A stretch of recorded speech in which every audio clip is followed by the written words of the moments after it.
estoy por mencionar, precisamente surge de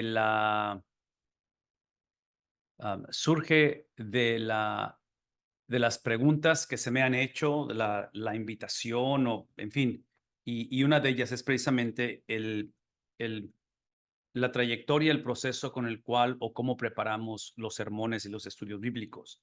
Entonces, lo que quiero usar, y por eso vamos a hacer un paréntesis con respecto a Hebreos por esta tarde, quiero usar un poquito acerca de el sermón que se predicó este domingo. Este domingo yo prediqué, como lo hago cada semana, y quiero mostrarles un poquito acerca de cómo llegamos al producto final con respecto al contenido. Ya se dieron cuenta que para mí en lo personal, el el bosquejo, o mejor dicho, el manuscrito, aunque lo creo y escribo lo que es el sermón, pero lo que yo uso para la exposición va a ser mi PowerPoint.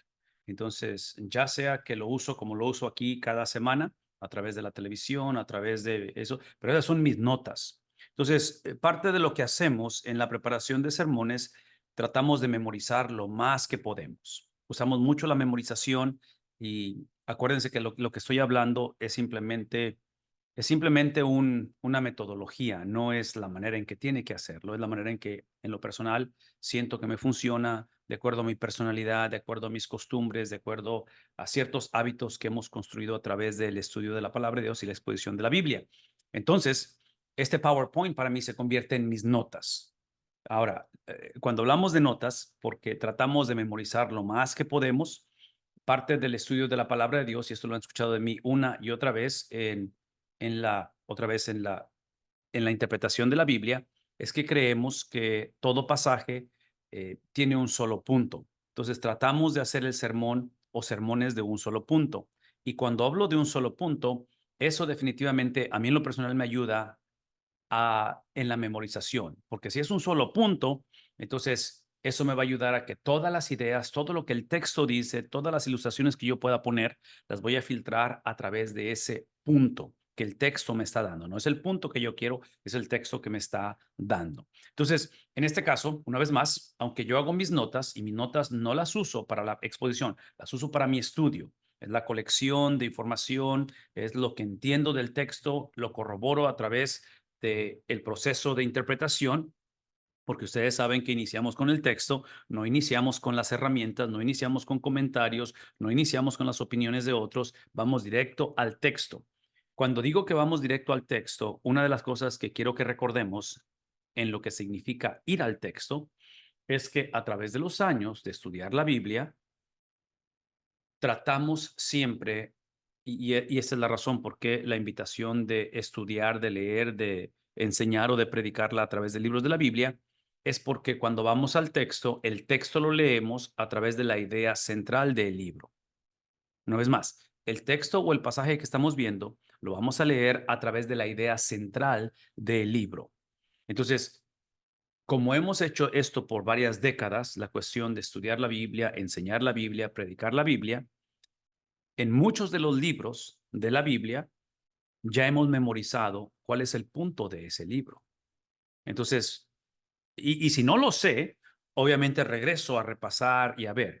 Entre paréntesis, esta es la razón por qué herramientas como la tabla o línea del tiempo que encontramos, por decir, en la página de Dr. Bob, a mí en lo personal me ayuda mucho, porque no solamente me presenta la Biblia de una manera cronológica, los libros de la Biblia, la historia de la Biblia, pero porque obviamente como una persona que vive en esta parte del hemisferio, en Occidente, en lugar del Oriente, que es donde la Biblia fue escrita, pero la otra es como soy parte de una cultura o del siglo XXI, donde mi pensamiento no es como el pensamiento hebreo. Si mi pensamiento es como mi cultura, que pensamos de una manera lineal o cronológica, esto me ayuda a memorizar y a ver la historia completa de ello.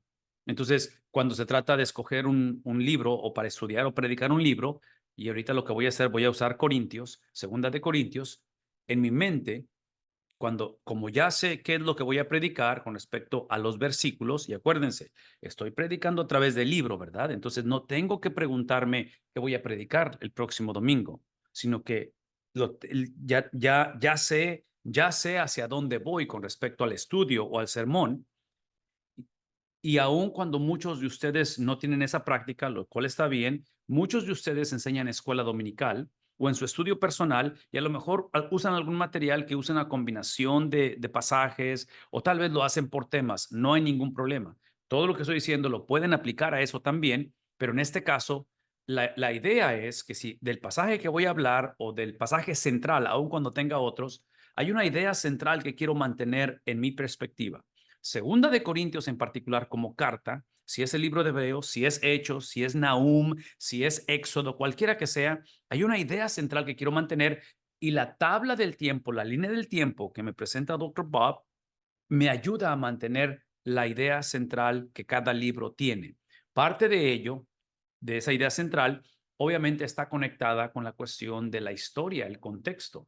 ¿Cuándo fue escrito el libro? ¿Quién lo escribió? ¿Por qué lo escribió? ¿A quién lo escribió? ¿Bajo qué circunstancias lo escribió? Entonces, esos componentes, esas preguntas, otra vez, las vas a responder y vas a lidiar con ellas a través de la sistematización de estudiar la Biblia, de leer la Biblia, de escuchar la Biblia y de exponer la Biblia. Entonces, mi punto es de que esto no sucede de un día para otro, esto no sucede nada más porque vas al seminario y estudias.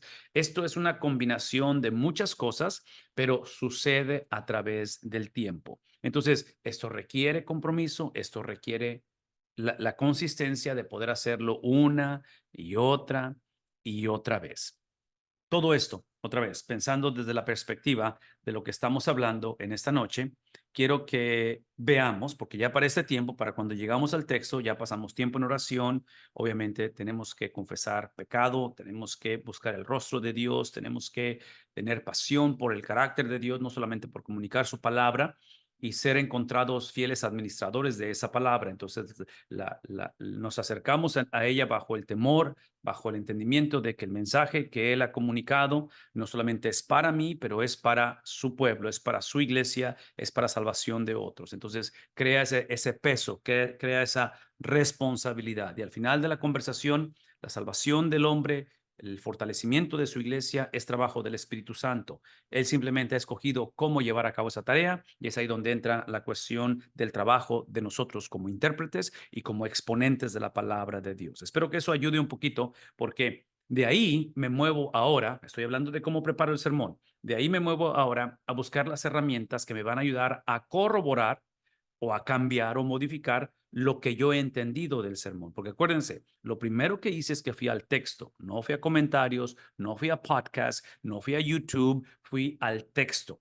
Y leí el texto a través de, otra vez, a través del bosquejo que he formado o que he creado al principio de mi estudio. Entonces, si estoy predicando a través de 2 de Corintios, la serie de sermones la inicié a través de leyendo la carta completamente y si no la carta, porque puede ser muy larga, buscar la manera de dividirla en esas unidades literarias. Entonces estoy pensando en esos blogs a través de la carta. En este caso, estoy en 2 de Corintios, capítulo número 5.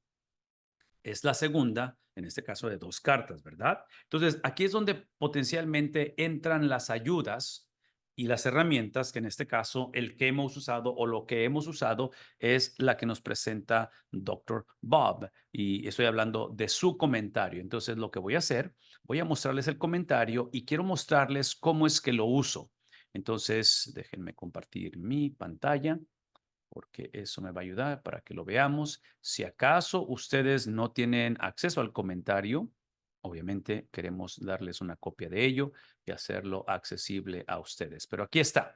La página es comentariobiblicogratuito.org. De aquí lo que hago es que me vengo a estas ventanas azules, que donde está el estudio del Nuevo Testamento, obviamente Antiguo y Nuevo Testamento, este es Nuevo Testamento, y aquí están las tres opciones, todo lo que es escrito, audio y video. A plano a lo escrito y al oprimir ahí me vengo a Corintios. Aquí está Corintios, primera y segunda de Corintios. Voy a hacer clic ahí también y a oprimir eso. Se va a abrir el comentario que en este caso está en un solo documento. Y al decir que está en un solo documento, la implicación es que vengo obviamente aquí y aquí están ya están las 2 cartas realmente, pero vengo a la segunda porque es donde estoy y aquí es donde voy a, si se fijan, está para poder oprimir en la introducción. En la introducción lo que voy a hacer es que voy a ver varios puntos de apertura que él está mencionando, que voy a considerar que creo que van a ser importantes para ello. Algunas de esas cosas es recordar que es más que cualquier otra carta de Pablo, demuestra el corazón. Eso es importante para mí. El corazón y la mente del apóstol Pablo a los gentiles. Eso es importante conforme leo esta carta, ¿ok?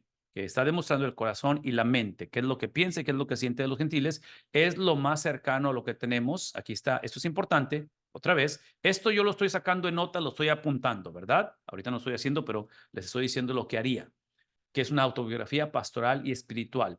Este componente de pastoral y espiritual va a ser muy importante para mí porque tengo que mantener en mente que conforme leo esta carta, voy a estar recordando que es una perspectiva pastoral. Es un pastor hablando a su iglesia. Es un pastor el cual tiene que traer esos dos componentes que típicamente son la relación de un pastor con la iglesia, que es el componente de instrucción o de corrección, de disciplina, que siempre la vamos a necesitar todos, y el otro es el componente de alentar, de amar, de instruir, en fin. Entonces, es el componente de las dos cosas que creo que son una sola, que es otra vez disciplina y es la cuestión de pastorearlos, de amarlos. Entonces, la disciplina que traigo, la traigo porque te amo, pero porque te amo, tengo que disciplinarte. Entonces, son las dos cosas. Eso es lo que tengo que recordar conforme estoy leyendo esta carta.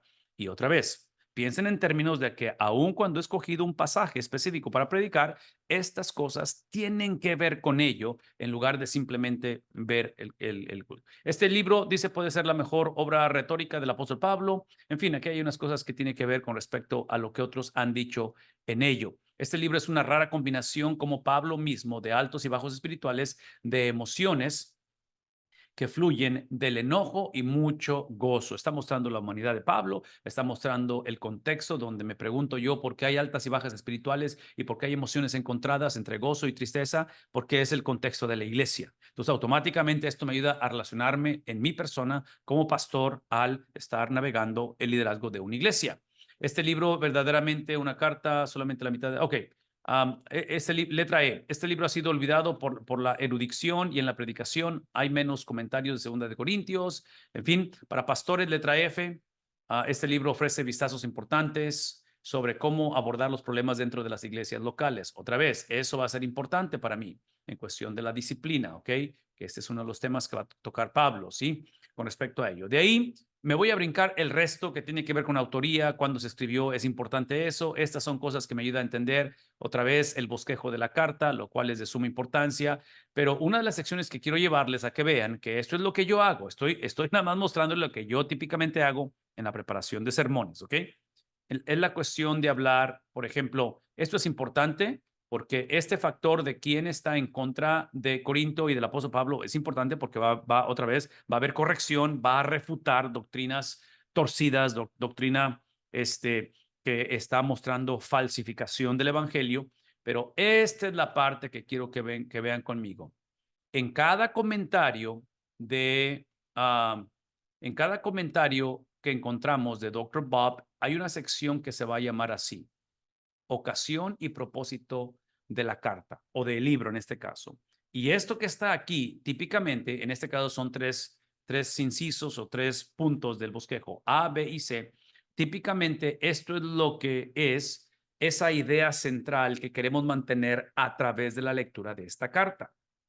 Este es el vistazo panorámico que quiero conocer y que de alguna manera quiero memorizar para que a través de la lectura de la carta y conforme estoy estudiando, estoy preparando estudios bíblicos o estoy predicando, esto quiero mantenerlo en mente. Rápidamente, una de ellas es el agradecimiento por la respuesta positiva de la iglesia al liderazgo de Pablo.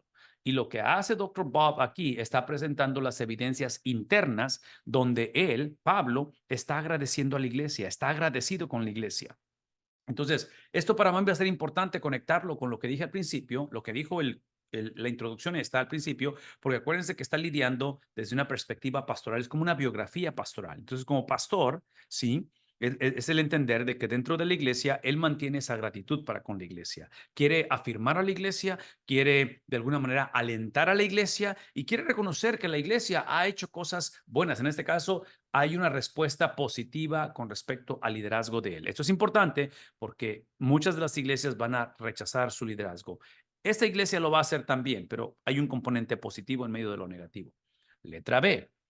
En la preparación de Pablo para su tercera visita, otra vez, aquí está la evidencia interna de ello, capítulo 10, versículos 1 al, ese es 11, pero está ahí, no se imprimió bien. Su segundo viaje fue aparentemente doloroso y sin éxito. El cambio emocional del tono de los capítulos 10 al 13 es obvio. Algo está pasando dentro del contexto de lo que está escribiendo Pablo y aquí está escribiendo que hay un cambio emocional en lo que está diciendo. Entonces, hablamos de altas y bajas. Esto lo ilustra, esa cuestión de las altas y las bajas. Algunos han afirmado que es el resultado de las varias cartas a la iglesia de Corinto, que se combina en segunda de Corintios. Aparentemente, hay otra carta en la cual esta segunda carta, en lugar de ser primera, segunda, tercera, en segunda están combinadas las dos. Esas son algunas de las teorías. Al final de la conversación, escuchen lo que voy a decir. Al final de la conversación, creemos que lo que tenemos enfrente de nosotros, esta exposición de la palabra de Dios, es Dios el cual quiso exponerlo de esa manera.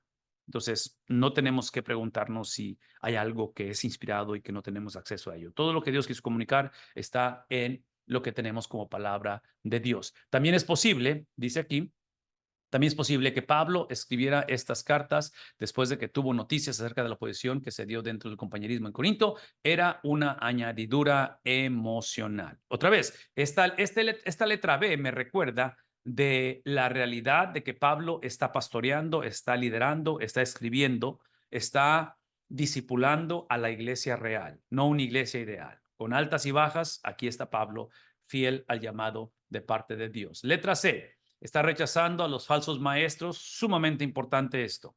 Sumamente importante porque son falsos maestros itinerantes judíos. Otra vez, capítulos 10 al 12 va a lidiar con ello, que habían rechazado de Pablo las siguientes cosas. ¿Qué rechazaron de él? Bueno, rechazaron a su persona en una guerra que tenían campal en contra de Pablo directamente. Están rechazando los motivos. Lo van a acusar de que Pablo otra vez, es un falso profeta, de que Pablo está ahí por motivos o por deseos completamente manipuladores, completamente para beneficio propio. En fin, la otra cosa es que van a cuestionar su autoridad. Lo van a acusar de que él no es un apóstol genuino porque no caminó con Jesús. En fin, ustedes saben. La otra es su estilo de oratoria. Parte de ello ustedes lo saben esto y lo han escuchado, pero aparentemente Apolos, que es uno de los siervos también llamados a liderar la iglesia, tenía mucho mejor habilidades como exponente de la palabra de Dios, lo cual históricamente se cree que es verdad. Y eso lo van a acusar de él. Y la otra cosa es literalmente el contenido, de que él está otra vez falsificando el evangelio. Entonces, esas son cosas que otra vez voy a mantener yo en el estudio de la Biblia y voy a mantenerlo en la formación del sermón. La pregunta es, ¿cómo formo el sermón? Esa sería la pregunta. ¿Cómo formo el estudio bíblico? Entonces, aquí es donde Dr. Bob, en lo personal, me va a ayudar mucho porque como los comentarios de él, y digo Dr. Bob, pero pueden ser una de las recomendaciones que hemos hecho y algunos ejemplos podría mencionar como la Biblia. Hay diferentes Biblias de estudio, pero las Biblias de estudio son las que me ayudarían a ver ese bosquejo. Y menciono el bosquejo porque los bosquejos de los libros de la Biblia, en este caso de Segunda de Corintios, me ayuda a pensar en términos de unidades literarias. Entonces, dijimos al principio, saco la idea central de lo que es el libro y lo que acabo de leer me ayuda a ver esa idea central. Lo que acabamos de leer, esas tres cosas, A, B y C, me ayuda a mantener esa idea. Pero dentro de esa idea central, ahora veo el bosquejo, que en este caso comentarios, Biblias de estudio me presentan. Y eso me va a ayudar porque esos bosquejos me van a ayudar a crear precisamente cómo yo voy a predicar el libro, en este caso Segunda de Corintios. Entonces, lo que va a hacer Dr. Bob, por ejemplo, dentro del comentario, específicamente a través de los capítulos, es que él va, y aquí es donde me gustaría que pusieran atención en esto, porque estas son las partes que me van a ayudar a mí a bosquejar los sermones. ¿Cómo es que lo voy a hacer? Esta tarde, el pasaje que voy a usar para ejemplificar esto, y me voy a regresar a donde inicié, déjenme irme aquí porque eso me va a ayudar a ver el bosquejo. No, ya me pasé. Ok, aquí está Segunda de Corintios. ¿Dónde está el bosquejo? Es de introducción. A ver. Bueno, no, va a estar al principio, perdón. Estoy confundido. Tengo que irme al principio, porque lo que estoy haciendo esta noche, estoy usando el capítulo 5. Entonces, de lo que es el bosquejo al principio, el índice, hago clic al 5, aquí es donde estoy. Entonces, aquí es donde regreso a lo que he mostrado anteriormente. Vean el paralelismo de diferentes traducciones de la Biblia, de los cuales se está moviendo de lo que viene siendo palabra por palabra hasta lo que viene siendo el equivalente dinámico, que es de izquierda a derecha. Entonces, observen los bosquejos que Dr. Bob ha provisto. Esto me ayuda a mí, pero la otra cosa que me ayuda es que él da al principio, no siempre da los vistazos contextuales. Eso también es de suma importancia al ver este capítulo en particular. Como estoy predicando el capítulo 5, entonces Pablo está discutiendo su muerte en versículos 1 al 10 del capítulo 5. Entonces, lo que está compartiendo él está tratando de llevar a la iglesia a entender este tema central o este tema importante que es la partida de él. Va a usar metáforas para ilustrar esto, va a hablar acerca de lo difícil, seguir el antecedente de los pensamientos de Pablo, ¿sí? Y aquí va varias cosas que las que potencialmente está hablando. El mejor paralelo paulino para interpretar este texto se encuentra en Romanos 8, 18 al 28, 18 al 25, 26 al 30, ¿sí? Cuando habla acerca del gemir. En fin, aquí hay varias cosas. Pablo usa, estoy en el B, hace una afirmación teológica grande de los versículos 6 y 8. Y al final, letra C, Pablo hace otra poderosa afirmación en el versículo 10. Aparentemente todos los creyentes e incrédulos estarán delante de Jesús como juez. Ok, la última cosa que menciona es la discusión de Pablo de la responsabilidad espiritual en los versículos 11 al 21. Obviamente refleja las enseñanzas, acciones inmorales y posiblemente egoístas de los falsos maestros. Todo esto lo está usando Dr. Bob como una parte introductoria y mantener como el contexto de este pasaje. Y aquí es donde quiero que piensen conmigo. Al predicar el capítulo 5 para mí, porque estoy predicando a través del libro, voy a usar estos rectángulos donde él ha otra vez bosquejado o ha puesto, en este caso, estos 5 versículos, 1 al 5, como el pensamiento o como la idea central de acuerdo al lenguaje original, que en este caso es el griego. Entonces, esto que ven ustedes en la pantalla, versículos 1 al 5, es una oración o un enunciado. Nosotros lo leemos a través de puntos y comas, a través de versículos. En el idioma original eso no existe, es simplemente la manera en que se escribe. Ese es mi punto. Entonces, lo que yo voy a usar como un parámetro, mientras cada vez que sea posible, es la cuestión de usar esto como el bosquejo de mi sermón. Entonces, mi primer sermón en el capítulo 5 van a ser versículos 1 al 5. Es todo lo que voy a predicar. No me voy a adelantar más, no me voy a regresar al capítulo 4. Lo que sí voy a hacer es que voy a ver la conexión entre los capítulos previos y lo que está por seguir. Entonces, en este caso, 1 al 5, y de ahí veo la explicación. Esto me ayuda, todo lo que está aquí, pero ahora, para mi siguiente sermón, es versículos 6 al 10. Este sería el siguiente pensamiento que está desarrollando Pablo a través de las ideas o a través de, otra vez, de las ideas generales o de los vistazos contextuales que acabo de leer. Entonces voy a leer 1 al 5 a través de esto que está aquí en la pantalla y luego 6 al 10 a través de esto que empiece a tener congruencia y que empiece a conectar la idea central. Ok, me voy a parar aquí. ¿Hay alguna pregunta o comentario con respecto a esto? ¿Tiene sentido? Porque estoy por mostrarles mi bosquejo. Estoy por mostrarles lo que realmente, lo que hice o lo que he hecho y quiero que vean ya el producto final de esto. ¿Tiene sentido esto, hermanos? ¿Ayuda un poquito esto? ¿No ayuda? A ver, háblenme, díganme. Rosita, no sé si hay algo en el comentario, en el chat, pero si no hay, Sí, díganme pastor. ustedes qué La piensan. hermana, la hermana María Domínguez, Ujú. comentario dice, una añadidura emocional influye en las actitudes de Pablo hacia los receptores del mensaje, dice, y o del mensaje mismo. Excelente pregunta, hermana María, y es excelente por la cuestión de que no solamente, dos razones.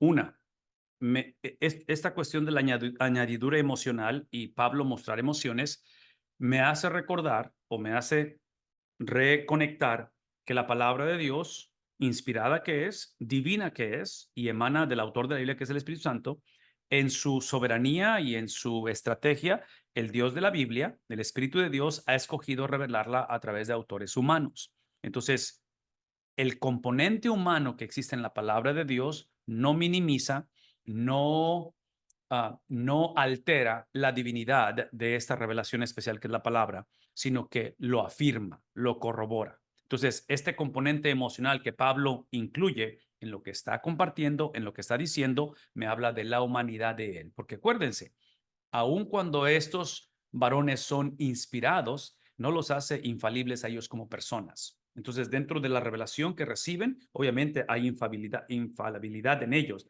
donde no creemos que hay error en lo que están comunicando.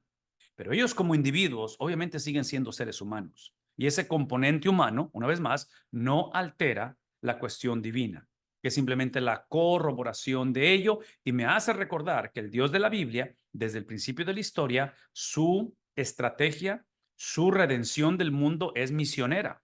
Y es misionera en el sentido de que no solamente es para la salvación de las naciones, pero va a usar medios, va a usar vehículos para esa redención a través precisamente de aquellos que él ha escogido para hacer esto, y en este caso, autores humanos. La segunda cosa que me hace pensar, no solamente es eso, pero la otra cosa que me hace pensar, este componente emocional, y aquí es donde está otra vez conectado lo humano, es precisamente la cuestión de dónde emana esta, qué es lo que produce en Pablo, en este caso, esta reacción emocional.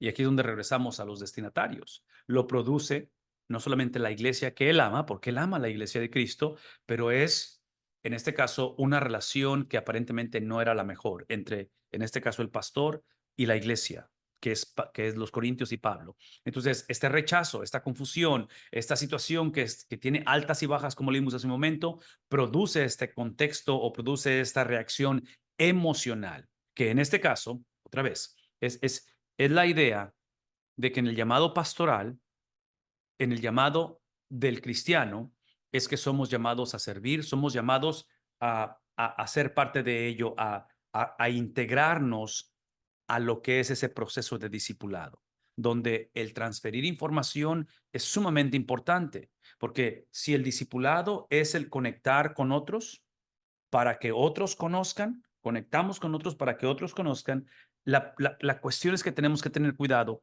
en que esa conexión, esa relación, esa comunidad que formamos y que somos llamados a formar, no la hagamos. Ok, déjame manera. Esa comunidad, esa interpretación de la Biblia que es corporal, que no se convierte en un sustituto de la razón por la cual somos llamados a hacer esto. Entonces, el llamado pastoral de Pablo sobre la iglesia para gobernar, para instruir, para discipular, la iglesia al posicionarse debajo de ese llamado, debajo de ese liderazgo de Pablo, eso es sumamente importante y aparentemente es el vehículo que Dios ha escogido, es la estructura, es el diseño que Dios ha escogido para personas calificadas para que expongan su palabra, todo eso que hemos hablado, pero eso simplemente es el vehículo hacia algo más. Y el algo más es la formación de Cristo en la vida de la persona. Es salvación para que no lo conozca, eso es la introducción de Cristo y la otra es la formación de Cristo. Esta explicación la estoy mencionando, por lo que la pregunta que está haciendo la hermana, porque el componente emocional, que es inevitable cuando lidiamos con personas, cuando entramos en una relación, ya sea marital, de crianza de hijos, de nietos, de pastor, iglesia, siempre, siempre, siempre, siempre incluye vulnerabilidad. Porque ustedes saben, toda relación tiene la posibilidad de ser una experiencia muy grata, pero también puede ser una experiencia muy difícil. Entonces, Pablo está experimentando ambas cosas en su peregrinar como pastor, como apóstol, en aquellos en los cuales ha encontrado receptibilidad y aquellos que ha encontrado rechazo. Entonces, ese componente de vulnerabilidad es inevitable. En el caso del líder, del pastor y aún de la iglesia, independientemente de dónde estemos en ese nivel de vulnerabilidad, independientemente si venimos de un contexto donde la experiencia fue positiva, o a lo mejor venimos de una experiencia donde dijimos, nunca otra vez vuelvo a hacer esto, no me vuelvo a conectar, a entrar a una iglesia o a continuar sirviendo como pastor, tenemos que tener cuidado que esa experiencia, positiva o negativa, que no la minimizamos, es importante, no puede ser la más importante. Entonces, cuando Dios te llama, en este caso, ser parte de su iglesia, cuando Dios te llama a servir su iglesia vocacionalmente, cuando Dios, como pastor, como líder, cuando Dios te llama a reproducirte en otros, otra vez, estas altas y bajas son parte de ello. Tal vez el único argumento que yo voy a hacer o voy a pensar en mi experiencia personal, inclusive en mi peregrinar como pastor, como cristiano, si me preguntaran ahorita, eh, um, y yo no sé si las incluí en la semana pasada a esto, pero las preguntas que yo le haría a un comité de púlpita, de búsqueda de pastor, ¿ya hablamos de eso o no hablamos de eso? Ok, y no lo vamos a hacer esta noche, pero las tengo para lo que es el estudio de Hebreos, así que vamos a regresar a ello. Pero tal vez a estas alturas, después de los años que hemos servido, sí hay un poquito más de precaución y experiencia en cómo seleccionar y cómo navegar esto.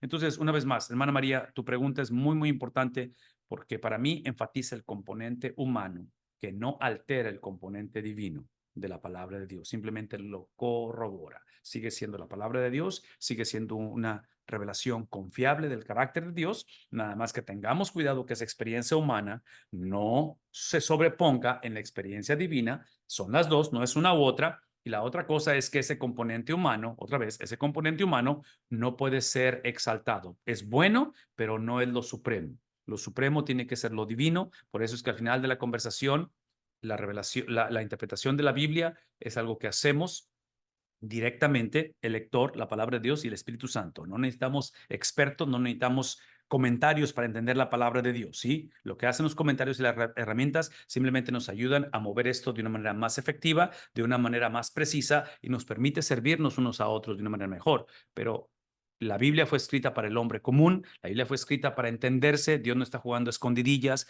Dios no está tratando de averiguar a ver quién, no, Dios se interesa en, pero otra vez, como hay un componente humano, y ese componente humano para nosotros está a 2000 años de distancia, en un contexto y cultura muy diferente al de nosotros, tenemos que usar las herramientas que hemos mencionado, porque estamos hablando de otros idiomas, de otras culturas, idiosincrasias y perspectivas. Pero voy a decirlo una vez más, las diferencias que hay entre esa cultura que Pablo está viviendo y hablando, la estructura de la iglesia, sus perspectivas, esas diferencias entre ellos y nosotros no alteran la intervención y revelación divina, solamente la afirman. ¿Por qué? Porque esas diferencias nos ayudan a enfocarnos, esas diferencias entre ellos y nosotros, culturalmente hablando, en idiomas y todo eso, nos ayudan a enfocarnos en lo que es transferible, que es la palabra de Dios, en lo que realmente es el punto, es el meollo del asunto. Entonces, si podemos ver eso del otro lado de la conversación, yo argumentaría que el otro componente,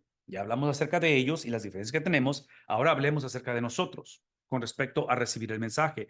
Y cuando hablamos de nosotros, cuando hablamos de tu responsabilidad y mi responsabilidad como receptores, como aquellos que recibimos el mensaje, y ahora la pregunta es, ¿qué hago con ese mensaje? ¿Cómo lo pongo en práctica? ¿Cómo lo contextualizo? ¿Cómo lo comparto? ¿Cómo, todo eso es de igual importancia? Pero otra vez, la contextualización, la aplicación, el decir esto es lo que significa y esto es lo que haces con Segunda de Corintios o lo que sea, eso es de suma importancia, pero tiene que estar conectado y tiene que emanar y depender de lo que es ese mensaje divino, ese mensaje que no cambia. Entonces, esta cuestión de contextualización, aplicación, emana y fluye de lo que es permanente, que es la palabra de Dios. El reto que típicamente vemos es cuando el orden se invierte y es cuando dos posibilidades, estoy usando los extremos, es empezar con el contexto de ellos, es empezar con la perspectiva de ellos hace 2000 años, el autor original y todo eso, pero quedarnos ahí. Entonces, la exposición de la Biblia se convierte nada más en una cátedra, se convierte en transferencia cross-cultural, se convierte en algo interesante que dices tú, wow, no sabía que en aquel tiempo era esto, eso, pero no tiene nada que ver con tu vida, porque te quedaste nada más ahí. Entonces, lo que supone que debe ser un punto de entrada, lo hacemos la meta. El otro lado de la conversación, que también no creo que es bueno o positivo, es cuando te enfocas exclusivamente en la aplicación, en la contextualización y piensas en tu situación, piensas en la elección de un presidente. Para mi amado México, sí, en Estados Unidos el presidente va a ser elegido ahora en noviembre. Entonces, es cuando ves ese contexto y nada más buscas un texto que afirme lo que está pasando en tu vida. Eso es un peligro muy grande. No es correcto eso porque la autoridad no está en lo que tú piensas y en lo que tú sientes, o en este caso en tu situación emocional, ni en tu experiencia. La autoridad está en lo que el autor original entendió del autor de la Biblia, que es el Espíritu Santo, cómo lo compartió, en qué condición lo compartió, y ahí, de ese punto, de esa perspectiva, de ese entendimiento que el autor tiene de lo que está diciendo, es que ahora lo que aplicas, es que ahora cómo lo compartes y cómo le permites a tu audiencia entender ese mensaje, tiene que estar directamente conectado. Espero que eso tenga un poquito de conexión de lo que estamos hablando, porque ahora quiero ilustrarlo para ustedes. Ok, ¿no hay más preguntas o comentarios, Rosita? Háblame, porque necesito moverme al pasaje. ¿Todo bien? Déjenme llevarles al pasaje, Pastor, ¿me escucha? porque sí, ya te escucho, ahora sí. Ya, dice el hermano Juan López, dice, pregunta, Pastor, ¿qué método va a usar para hacer el bosquejo? ¿Qué método voy a qué? Perdón, otra vez no entendí. Dice, ¿qué método va a usar para hacer el bosquejo? Bueno, otra vez, el bosquejo, excelente pregunta, hermano. El bosquejo, para mí, mi bosquejo del sermón es el bosquejo del texto. Entonces, mi trabajo es lidiar con el texto y bosquejar el texto. Y otra vez, la implicación de ello es que tengo que lidiar a nivel de unidad literaria. Tengo que lidiar con la idea general del pasaje. Y de esa idea general, de la unidad literaria, no nada más de un texto, no nada más de un capítulo. A veces es un capítulo, a veces pueden ser dos capítulos, la unidad literaria. Ahí es donde entran las herramientas de lo que he mencionado, como comentarios, Biblias de estudio, para ayudarme a ver ese bosquejo.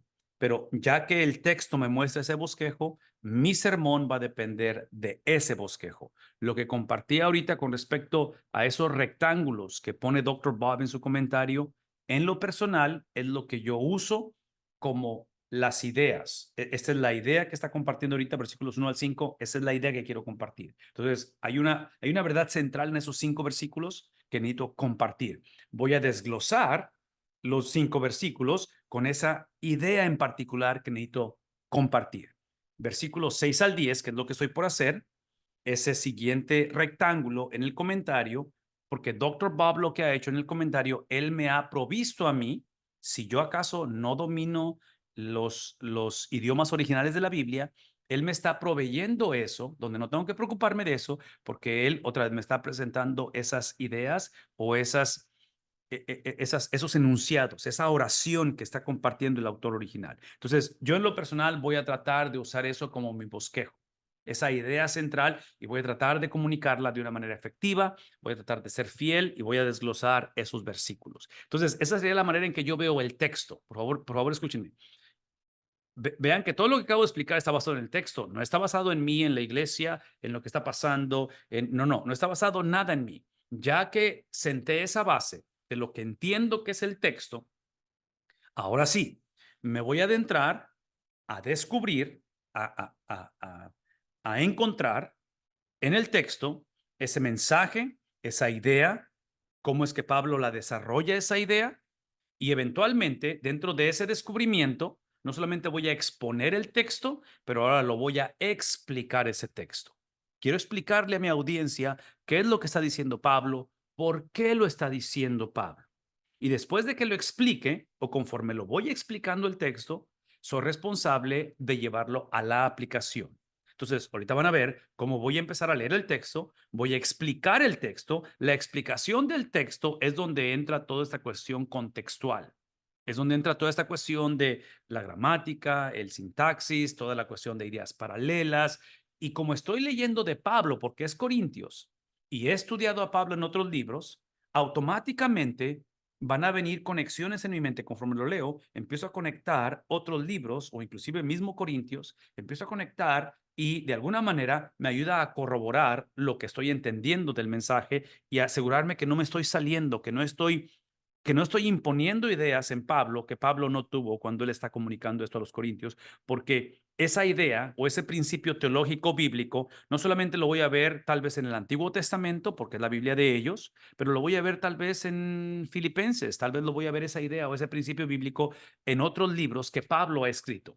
Obviamente hay autores que no escribieron tantos libros y que a lo mejor sus libros son pequeños o que no tengo esa diversidad de opciones de cómo corroborar esto. Pero entonces aquí es donde regresamos a esas doctrinas generales, principios básicos y bíblicos de la doctrina cristiana, donde aquí es donde entra la historia. Y tengo que consultar y ver qué es lo que la iglesia ha creído a través de las edades. Porque si mi idea o mi interpretación es nueva y nadie la ha tenido, probablemente estoy mal. porque yo no creo que hay un pensamiento o una idea nueva con respecto al evangelio. Entonces, por eso es que regresamos a ese consejo de otros, ¿verdad? A entender lo que otros han entendido y de alguna manera nos lleva a esa actitud enseñable, donde constantemente estamos leyendo, estamos buscando, estamos indagando, estamos estudiando, estamos leyendo. Es un hábito, es algo que estamos haciendo constantemente. Ahora, tal vez alguien me pueda decir ahorita, bueno, sí, pastor, pero tú tienes el tiempo y eso te dedicas. Yo tengo que trabajar, tengo que la familia, tengo que hacer un montón de cosas, estoy estudiando y es obvio, lo entiendo todo eso. Y es por eso que el ministerio bivocacional, el ministerio de los laicos, definitivamente valoramos y apreciamos mucho ello. Cada vez va a ser menos y menos el tipo de pastor o de líder que se va a dedicar a esto, a hacer esto de tiempo completo. Pero yo quisiera que pensáramos desde la perspectiva como cristianos, no como profesionistas, pero simplemente como seguidores de Jesús, donde viéramos la prioridad de lo que estamos hablando y hasta cierta manera, si no estamos dispuestos a pagar el precio, tengamos cuidado en echarnos compromisos que no estamos dispuestos a cumplir en este caso.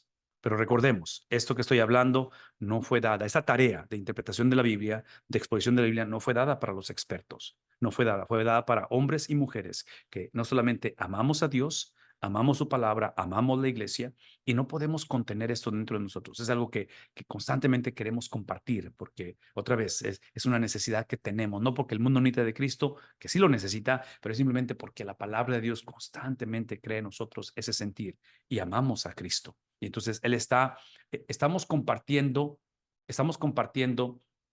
está emanando de lo que Dios está haciendo en nuestras vidas. No es nada más conocimiento por conocimiento, no es nada más algo nuevo que creemos que la gente necesita o la iglesia necesita, es lo que Dios está, es un tipo de predicación o enseñanza que llamamos encarnada. Es porque lo hemos conocido, porque lo hemos experimentado y porque constantemente nos posicionamos debajo de otros. Entonces, conforme Dios nos permite liderar a otros, es porque otros están liderando sobre nosotros. Entonces, es un flujo de lo que Dios está haciendo en todo esto. Ok, perfecto, excelente pregunta. Pero otra vez, el bosquejo de sermón es el bosquejo de el texto. Ese es mi punto. Si no sabemos el bosquejo del texto, yo argumentaría, no sabemos el bosquejo del sermón, porque entonces vamos a potencialmente a forzar ideas en el texto o puntos en el texto que no es realmente lo que el autor está diciendo. Ok, déjenme rápidamente llevarles al texto aquí. Si hay más preguntas, ahorita las tomamos en esto, pero estoy tomando 2 Corintios 5, 6 al 10, ¿verdad? Porque ya expliqué el por qué. En este caso, lo que yo he entendido del pasaje, basado en la idea general de lo que es el capítulo, esas vistazo contextual y lo que es la introducción del libro de Corintios y lo que es Primera de Corintios también y lo que es, en este caso, las 13 cartas atribuidas a él y luego el Nuevo Testamento. Esto es lo que yo concluyo que viene siendo el tema que está tratando en este enunciado o en esta oración. Está hablando acerca del caminar por fe y está hablando de que esto implica valor y propósito. Eso es lo que yo voy a concluir en esto. ¿Qué implica ello? Bueno, aquí tiene varias implicaciones y voy a empezar con el texto, ¿verdad? Observen que voy a ser un poquito crítico en el texto y veo esta transición gramatical. Por tanto, basado en, estoy por decir algo importante. Entonces, si estoy predicando esto, conforme lo estoy enseñando predicando, la pregunta que me voy a hacer es esto. ¿Qué quiere decir el con por tanto? ¿A qué se refiere? Como vengo leyendo el texto, yo he entendido que este por tanto son los previos 5 versículos.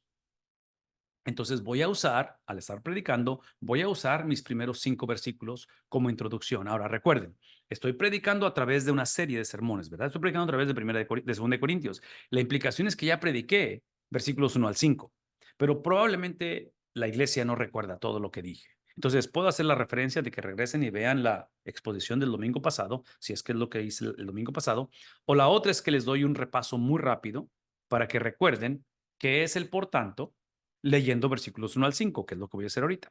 Porque sabemos que si la tienda terrenal, que es nuestra morada, está hablando del cuerpo, tienda terrenal que es destruida, tenemos de Dios un edificio. Está haciendo un contraste entre esa tienda terrenal que otra vez puede ser destruida o va a ser destruida. Sí, el contraste, la promesa no es que no va a ser destruida. La promesa no es que no nos vamos a enfermar. La promesa no es de que vamos a envejecer. Todo eso es obvio que está sucediendo y continúa sucediendo. Pero ¿qué es el contraste? De que tenemos de Dios Observen que el lenguaje no es que vamos a tener, pero es que tenemos. ¿Recuerdan eso? Ya lo tenemos. ¿Qué tenemos? Tenemos una casa que no está hecha precisamente por manos. En otras palabras, en la cuestión de la morada terrenal, ¿sí? Es destructible o es perecedera porque está hecha por manos. Y está diciendo él, lo que tenemos ahorita de Dios es algo que no es hecho por manos, sino la cual es eterna. Pero aquí está el reto. ¿Dónde está? Está en los cielos. Entonces, si el tiempo me permite, lo que voy a hacer aquí, y aquí es donde quiero que vean la conexión de la enseñanza de toda la Biblia con este versículo, cuando habla acerca de esta morada que no es hecha por manos y que está en los cielos, automáticamente en mi mente, y esto es nada más, esto es de mi cosecha, ¿verdad? Este es como mi mente trabaja en conectar la enseñanza de la Biblia, pienso en el cuerpo resucitado de Cristo, donde el cuerpo resucitado de Cristo, el cuerpo glorificado de Cristo, con el cual sale victorioso de la tumba, es el cuerpo con el cual Él está en el cielo, morando. Entonces pienso en Juan 14, por ejemplo, donde habla acerca a Cristo, alentando a los discípulos horas antes de su partida, horas antes de ser enjuiciado y golpeado y acribillado y asesinado. Él está diciendo, no se turbe vuestro corazón. ¿Cuál es la razón por qué no quiere que se turbe? La razón no es porque Cristo va a evitar su sufrimiento, ellos van a ser confundidos y dispersados. La razón por la cual Cristo no quiere que esté turbado el corazón no es porque la cosa va a mejorar. Acuérdense, lo que está diciendo el apóstol Pablo a la iglesia es que tenemos una tienda terrenal que inevitablemente va eventualmente va hacia el polvo, ¿verdad? Regresa al polvo. Entonces, lo que está haciendo Pablo es que está recordándoles que la experiencia de Cristo, el modelo a seguir de Cristo, sobre todo cuando dice que no es hecha por manos y que es eterna en los cielos, es precisamente, está hablando de algo que ya le sucedió a Cristo, y aun cuando su cuerpo fue otra vez golpeado, fue destruido en el sentido de todo lo que le hicieron a su cuerpo, aunque su cuerpo no va a ser sepultado como tradicionalmente lo sabemos, pero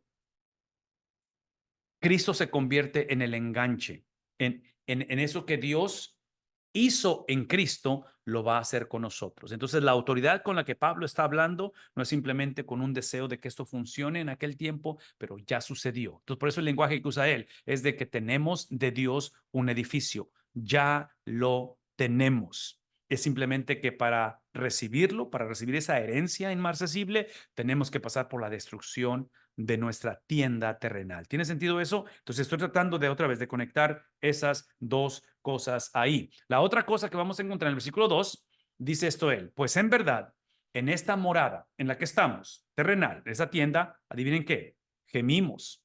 Y nuestro gemir es porque estamos anhelando el ser vestidos con nuestra habitación celestial. Si estoy predicando esto, y esta es mi introducción, y realmente lo que estoy haciendo ahorita con ustedes, que no lo haría al predicarlo, porque al predicarlo esto lo voy a leer rapidito, no voy a explicarlo. Ahorita lo estoy explicando porque este fue mi sermón previo del 1 al 5, ¿verdad? Esto que está diciendo el versículo 2, está Pablo recalcando o reintroduciendo la perspectiva de aquellos que hemos creído y sabemos que tenemos de Dios un edificio. Que ya lo tenemos, aun cuando mi cuerpo, aun cuando mi mente, aun cuando todo esto va en decadencia y está cuestionable y está difícil y el reporte del doctor y todo lo que siento emocionalmente, sí, yo vivo bajo la certeza que tengo de Dios un edificio y no ha sido creado por manos, es un edificio en el cual es eterno, está eterno en los cielos. ¿Qué significa ello? Significa el versículo 2, significa que ahora, sí, mi gemir, y aquí es donde explicaría lo que significa gemir, aquí haría un poquito del estudio de la palabra, gemir está anhelando, ¿qué anhelo? No anhelo, escuchen lo que voy a decir, no es tanto que anhelo que este cuerpo no sea destruido, mi anhelo no es tanto de que quiero perpetuar en este mundo y asegurarme que nada cambia y que todo está seguro aquí, no, no, mi gemir es que quiero ser vestido con esa habitación sexual. Anhelo recibir lo que ya es mío. Pero otra vez, eso eso que recibiremos de parte de Cristo, que ya es de nosotros, pero es lo que llamamos la consumación de todas las cosas. Es la segunda venida de Cristo, ¿no es cierto? Entonces, el versículo 2 para mí es la expresión de la convicción del uno. Porque si tú y yo no estamos gimiendo por aquello que ya es de nosotros y que va a ser entregado en Cristo, probablemente la razón por la cual no gemimos es porque todavía no tenemos el edificio que Dios ya ha preparado. No hemos aceptado a Cristo. Aceptar a Cristo es que ahora nuestro gemir cambia por aquello que es la herencia inmarcesible. Entonces la perspectiva va a cambiar. Y una vez vestidos, versículo 3, una vez vestidos, vean la certeza con la que habla, dice, no seremos hallados desnudos. Esta cuestión de desnudez obviamente es un tema bastante importante porque me puedo regresar a Génesis y hablar de la importancia de la desnudez como producto precisamente de la rebelión del hombre, como pienso en Noé cuando se emborrachó y sus hijos lo ven y uno de ellos va a burlarse de él, va a mofarse de él cuando lo cubren su desnudez. Recuerdan que entraron volteados de espalda para no verlo y precisamente el hijo que va a verlo desnudo va a recibir maldición de ello. ¿Por qué? Porque esa desnudez, y aquí estoy haciendo un paréntesis, estoy haciendo una explicación breve que haría en el sermón, es la cuestión donde hablamos de esa intimidad, de esa desnudez. Cuando hablamos de una relación matrimonial, hablamos de una desnudez, no solamente física, que es lo que involucra esa relación matrimonial, pero aquí está un principio que yo invitaría a los solteros, a los jóvenes y a los adultos solteros, de que dentro de esa intimidad, cuando habla acerca de la Biblia de que seremos uno, habla de intimidad física, de desnudez, pero tiene que haber desnudez emocional,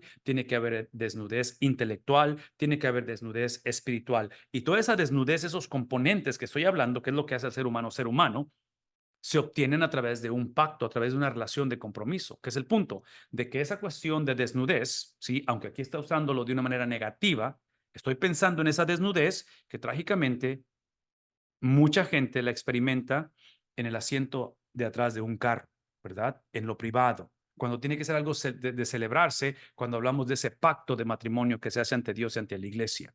Entonces, hablo de esto porque hoy en día vivimos en una generación que creamos una separación entre lo espiritual y lo físico, donde decimos, no importa que tenga una relación sexual con alguien fuera del matrimonio, no tengo que relacionarme emocionalmente, espiritualmente. Eso no es un principio bíblico, pero aquí lo está usando negativamente por la cuestión de que no seremos hallados desnudos, al ser vestidos o investidos, en este caso, con lo que ya tenemos, pero no va a ser entregado ¿hasta cuándo?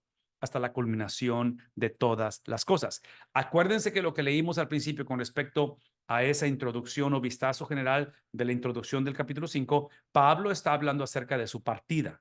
Entonces, Pablo realmente, si pudiéramos de esta manera, Pablo está escribiendo lo que, lo que vendría siendo, Pablo está diciendo, eso es lo que quiero que lean el día de mi funeral. Esas son mis convicciones conforme encaro, conforme me encuentro con esto que es inevitable, que es la muerte. Entonces, el versículo 3 lo ilustra el versículo 4 porque asimismo, los que estamos en esta tienda, o sea, todos nosotros, ¿qué hacemos? Gemimos agobiados, pues no queremos ser desvestidos, no queremos ser desnudados, ¿sí? Sino vestidos para que lo mortal sea absorbido por la vida. El mundo en que vivimos hoy en día ve lo mortal como la experiencia suprema. Ve lo mortal, ve el mundo en que vivimos, una vida sin Cristo, ve la muerte física como un punto final.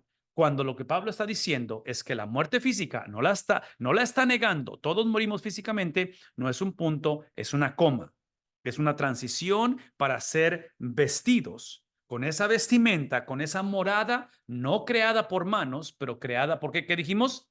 Creada en el cielo. Es algo que ya Dios ha formado, entre paréntesis. Aquí hay un principio importante, porque yo sé que implica lo físico, por eso hablé de Cristo al principio, su cuerpo, que ha sido el cuerpo de Cristo que salió de la tumba victorioso. Físicamente Cristo está ahorita ante la diestra del Padre con ese cuerpo glorificado.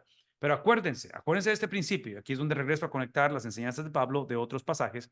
En Filipenses capítulo 3, Pablo habla y compara y donde dice que todo lo que él ha tenido, obtenido, logrado en esta vida, lo considera por basura.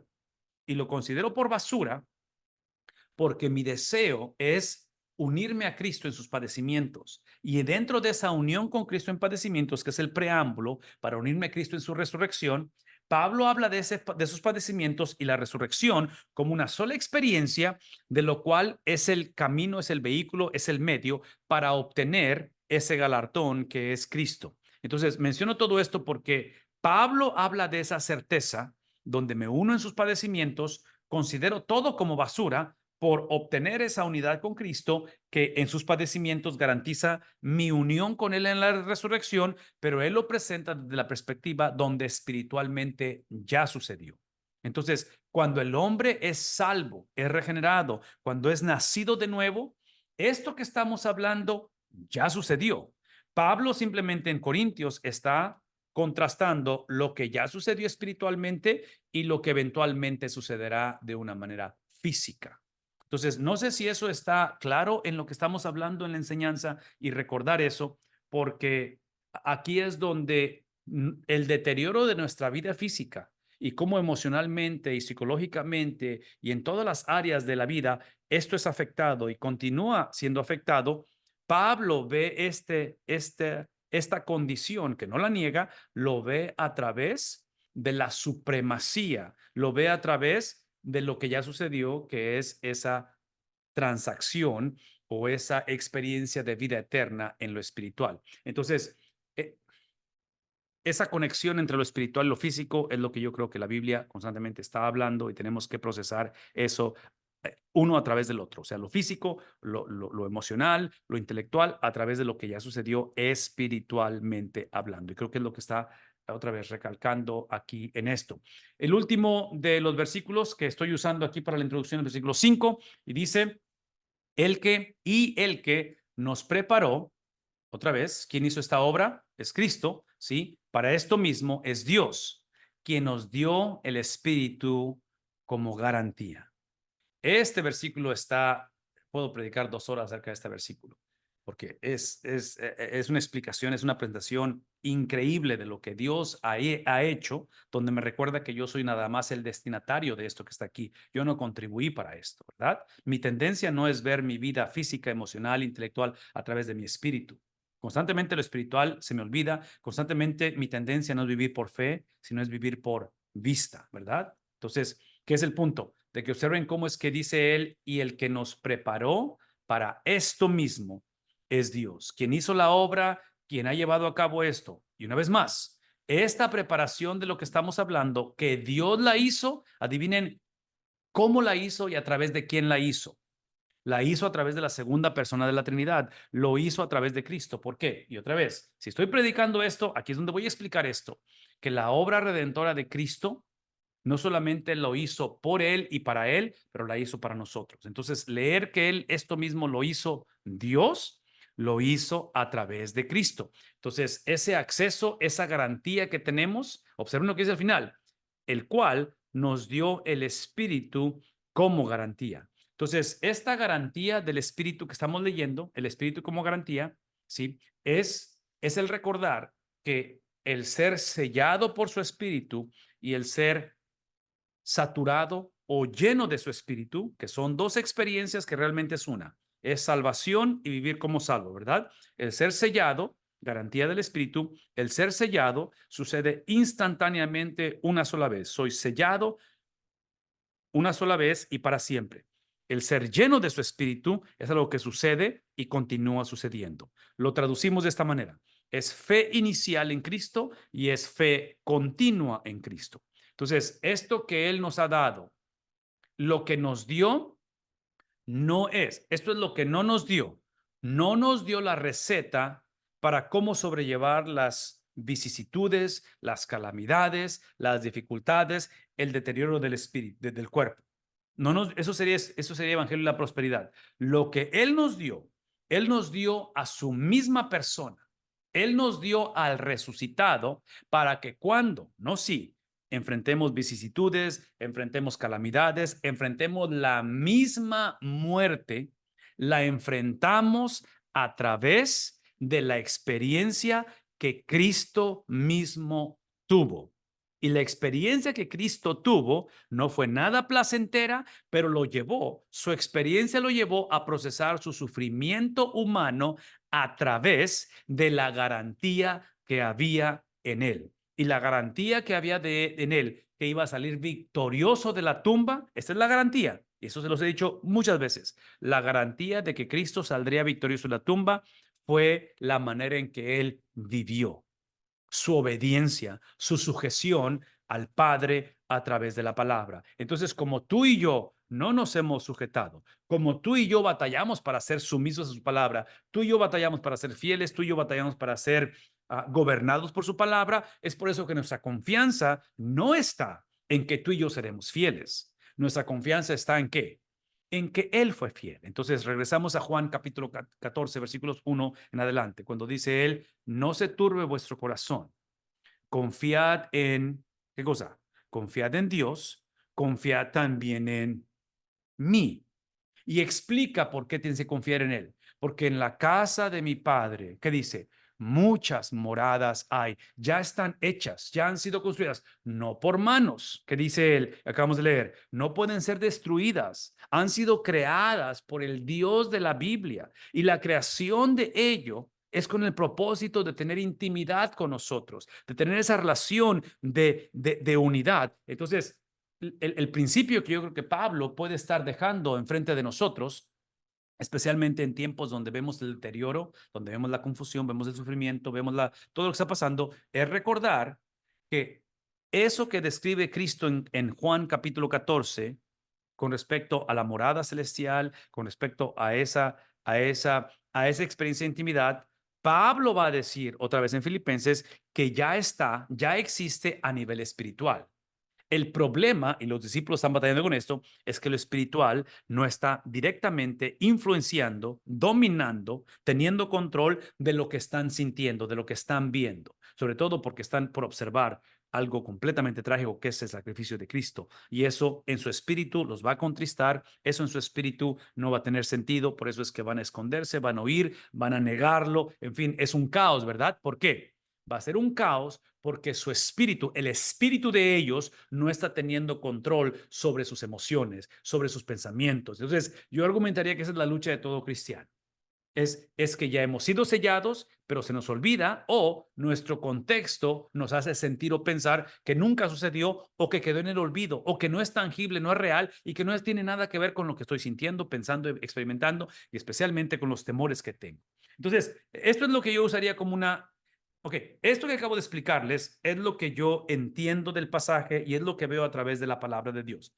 Si esto lo estuviera predicando, lo explicaría de esta manera. Buscaría la manera y otra, obviamente, aquí me voy a detener. Entonces, voy a hablar acerca de la garantía, acerca del Espíritu Santo, acerca del dominio de Él y todo eso, y haré una invitación a que vengan a Cristo. Como ahorita esta explicación yo la tengo en mi mente y la he practicado y la he memorizado, al momento de predicar del 6 al 10, esto que acaban de ver en la pantalla, nada más lo voy a leer. Ya no voy a explicarlo, no voy a pasar todo el tiempo que acabo de pasar ahorita, porque si no sería un sermón demasiado largo. Pero ahorita lo hice nada más para ilustrar cómo es que lo que me forza en la exposición del sermón a hacer esto, por lo menos leerlo, lo que me forza a hacerlo fue el versículo 6, porque el versículo 6 inició con el por tanto. O sea, observen que aquí es un pensamiento 1 al 5 y en el 6 está creando un pensamiento nuevo. Y esto me forza, otra vez, el texto me forza. No es que yo lo quiera hacer, no es que yo piense que esto es bueno, o es atractivo o es creativo. El texto me está forzando ¿a qué? A explicar qué es el por tanto y lo acabo de hacer. ¿Tiene sentido esto? ¿Cómo el texto está dominando mi presentación, mi exposición? ¿Cómo el texto es el que controla lo que yo quiero decir? Porque la autoridad no está en mí. La autoridad no está en lo que yo pienso que la gente necesita escuchar. La autoridad está exclusivamente en el texto. Mi trabajo o mi función es que este texto ha sido confiado en mí como cristiano, como seguidor de Jesús y especialmente como expositor de ello.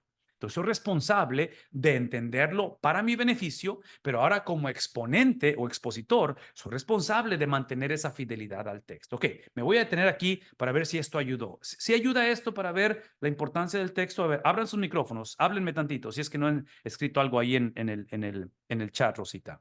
No sé si hay un comentario de esto. No hay nada, Patricio. Ok, entonces, ¿no hay preguntas o comentarios? ¿Ayuda esto, hermanos, en ver la importancia de cómo está estructurado el texto? Ujú. Sí, Espero. hermano, Sí, Sí, hermano, háblame. Leonardo, este es maravilloso para mí en mi vida cómo el Espíritu Santo a través de cada estudio me revela a mí la importancia de ser fiel a la palabra de Dios y no estar buscando o tratar de leer lo que no está. Y muchas veces o varias veces me encuentro en el estudio de los domingos en la mañana, cuando personas quieren mencionar algo y uso lo que el hermano Dr. Bob dice: enséñame en la Biblia dónde te estás basando y déjame a mí estudiarlo y poder yo hacer mi propia decisión. So, gracias a Dr. Bob y a usted. Yo oro por ustedes, hermano, todos los días. Usted sabe, Dios me lo bendiga. Gracias, pastor. Este comentario que estás haciendo es extremadamente importante, pastor, porque el comentario que, si no me equivoco, como lo has presentado, potencialmente es un estudio bíblico donde hay interacción. El reto es cuando estamos en un sermón, que típicamente no se permite esa interacción para escuchar el comentario o interpretación de alguien más. Esa sería mi recomendación, porque no solamente puede ser un estudio bíblico, puede ser una conversación simplemente, en un avión, en un autobús, en la plaza, en el trabajo.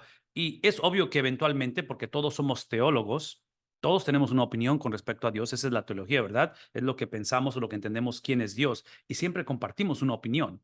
El problema es que algunos somos herejes, es la única diferencia, pero todos somos teólogos o intérpretes. Pero aquí está el punto. Si estoy en una conversación con mi hijo, con mi nieta, en un estudio bíblico, donde alguien da una opinión, una perspectiva con respecto a X, el tema que sea, lo que acabas de decir es importante y sí, sobre todo cuando tú como intérprete, como padre, como pastor, a lo mejor esa parte no sabes exactamente qué es lo que dice el texto porque la pregunta fue un poquito capciosa o fuera del contexto, lo que sea, pero este es mi punto, esta es mi sugerencia, esta es mi sugerencia. Sepa yo la respuesta o no la sepa. Número uno, mi sugerencia es, en un diálogo o conversación, en público o en privado, afirmemos a la persona sin afirmar lo que dijo, porque a lo mejor lo que dijo fue un disparate, a lo mejor lo que dijo está un poquito desviado o torcido del mensaje de la Biblia, o a lo mejor no sabemos si la interpretación de la persona es la correcta. Pero independientemente, ¿sí? Aquí es donde entra el componente pastoral, el cuidado como padre, como abuelo, que lo que la persona está diciendo, otra vez, independientemente si es verdad o no, si es teología correcta o no, hagámosle sentir a la persona que me interesas tú ahorita, no la versión futura de ti cuando tengas la teología correcta. Me interesas tú ahorita, pero mi interés por ti y mi amor honesto por ti no implica que voy a afirmar todo lo que piensas. Porque para empezar, yo no afirmo todo lo que yo pienso, porque de repente tengo ideas medias descabelladas o medias sacadas. Mis ideas a veces están basadas precisamente en lo que pienso, en cómo me hicieron sentir, cómo me trataron, o me explico. Entonces, como todo ser humano, y aquí regresamos a lo que la hermana María preguntaba, tenemos esas altas y bajas emocionales.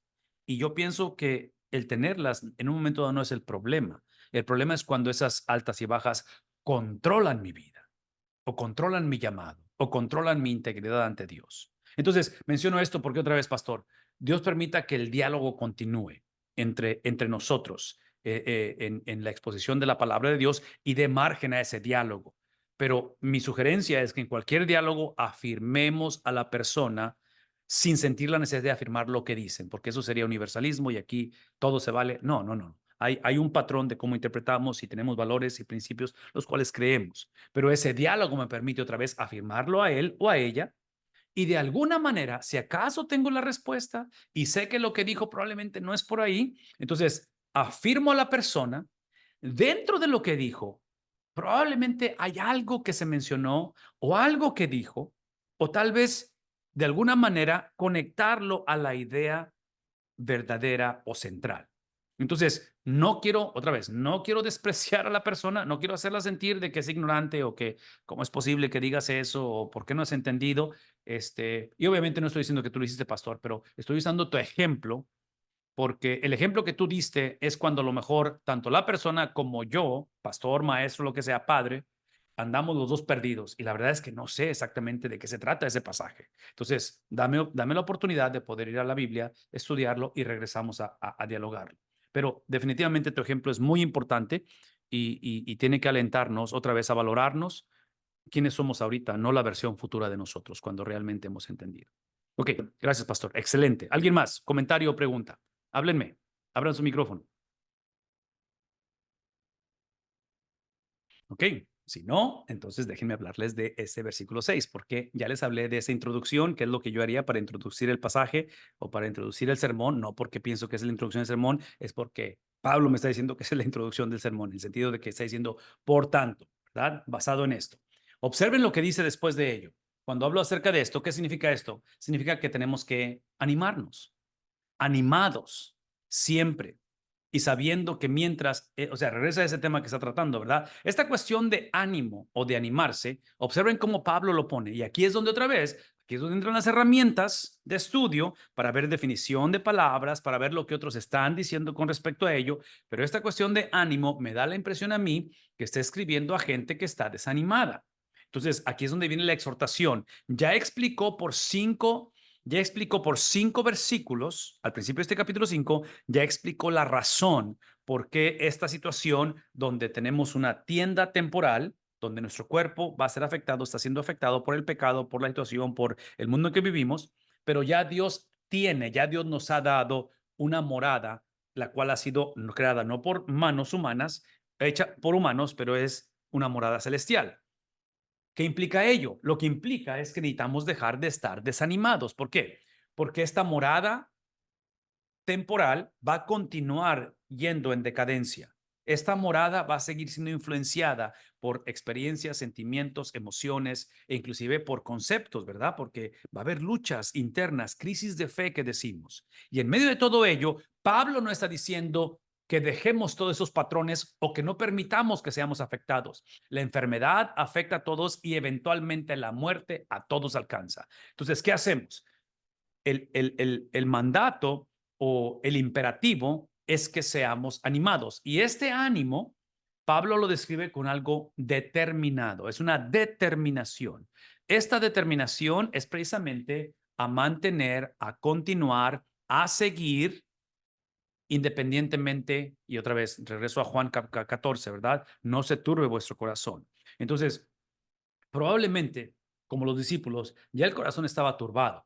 Cristo no está diciendo en Juan 14, ok, chavos, estamos por atravesar probablemente la prueba más grande y asegúrense que no se turba el corazón de ustedes. No, no, no. El corazón ya estaba turbado. Y parte de porque estaba turbado es porque Cristo ha estado enseñando y predicando acerca de su partida. Entonces, están confundidos, están turbados, la situación no ha mejorado y nuestro líder habla de que va a ser entregado. Entonces, el punto aquí es de que esa determinación es para perseverar. La perseverancia que él va a estar pidiendo de la iglesia de los Corintios es en la oración. Entonces me da la impresión, eso es lo que estoy entendiendo del pasaje. Otra vez, piensen, porque estoy elaborando. Yo, esto que estoy diciendo ahorita, todo lo estoy escribiendo, ¿verdad? Porque es lo que estoy entendiendo. Esta es mi interpretación del pasaje que voy a corroborar con otros recursos, que voy a corroborar con la historia de la iglesia, la interpretación de otros en ese aspecto. Pero lo que estoy entendiendo es que esa determinación a mantener el ánimo, ¿sí?, que se traduce en perseverancia, tiene un objeto. No es perseverancia por perseverancia, no es nada más porque somos una generación que no nos rendimos. No, no. Es algo que me está llevando a qué cosa? A incrementar mi intimidad con Dios, aun cuando se ve o se siente que Dios está ausente o que Dios no está respondiendo la oración. Ese es el punto. Entonces, por eso es que enfatiza la oración, que ustedes saben que el punto es el objeto de la oración, a quien oramos, y la otra es, irónicamente, es la cuestión de servir. Entonces, en mi carencia, en mis limitaciones, sirvo. En la escasez, soy generoso. Cuando esto no tiene sentido, simplemente continúo haciendo lo que sé que soy llamado a hacer, que es la perseverancia. Pero, aquí es donde otra vez entra la perspectiva de la totalidad de la Biblia. Esa perseverancia tiene que estar basada no solamente en mi determinación o en mi ánimo, pero está basada en alguien más. Y ese alguien más es el Dios que ha escogido preservarme. Entonces, aquí están otra vez, como la fe y las obras, como dos piernas al caminar, que necesito las dos. Persevero porque porque él me preserva. Me preserva para perseverar. Un paréntesis que yo haría en mi sermón, y lo hago ahorita para recordarlos, y este paréntesis, espero que a estas alturas sea un recordatorio de lo que he dicho anteriormente, porque esa es mi convicción teológica doctrinal. Y no tengo el tiempo para regresar a explicar todos los pasajes que conozco y que sé para esto. Y en muchas ocasiones en la exposición de la Biblia, porque el tiempo siempre está limitado, es que la verdad central es esta. Tengo pasajes para corroborarlo y probablemente no voy a mencionarlos todos, porque no hay tiempo, ¿verdad? Pero la idea está corroborada. Entonces, no cuestiono que esta es la verdad central. Y aquí está mi punto. Importante que es la cuestión de la perseverancia de los santos. Está basada en el Dios que preserva, ¿verdad? Él escoge preservar. Entonces, el Dios escogió salvarme, el Dios escogió preservarme. ¿Está claro ese lenguaje? Escogió salvarme porque la iniciativa la tomó él, no la tomé yo. Yo estaba huyendo de Dios, él es el que estaba buscándome a mí. Y él me ha encontrado y yo respondí. Entonces, no es una u otra, es soberanía a través de libre albedrío. ¿Está consciente de ello? No es uno u otro, por favor. No entremos en esa discusión de cuál de los dos es. Son los dos, ¿verdad? Porque otra vez, es el Dios que nos ha creado a su imagen y semejanza, y la semejanza a Cristo implica que tenemos la habilidad de decidir.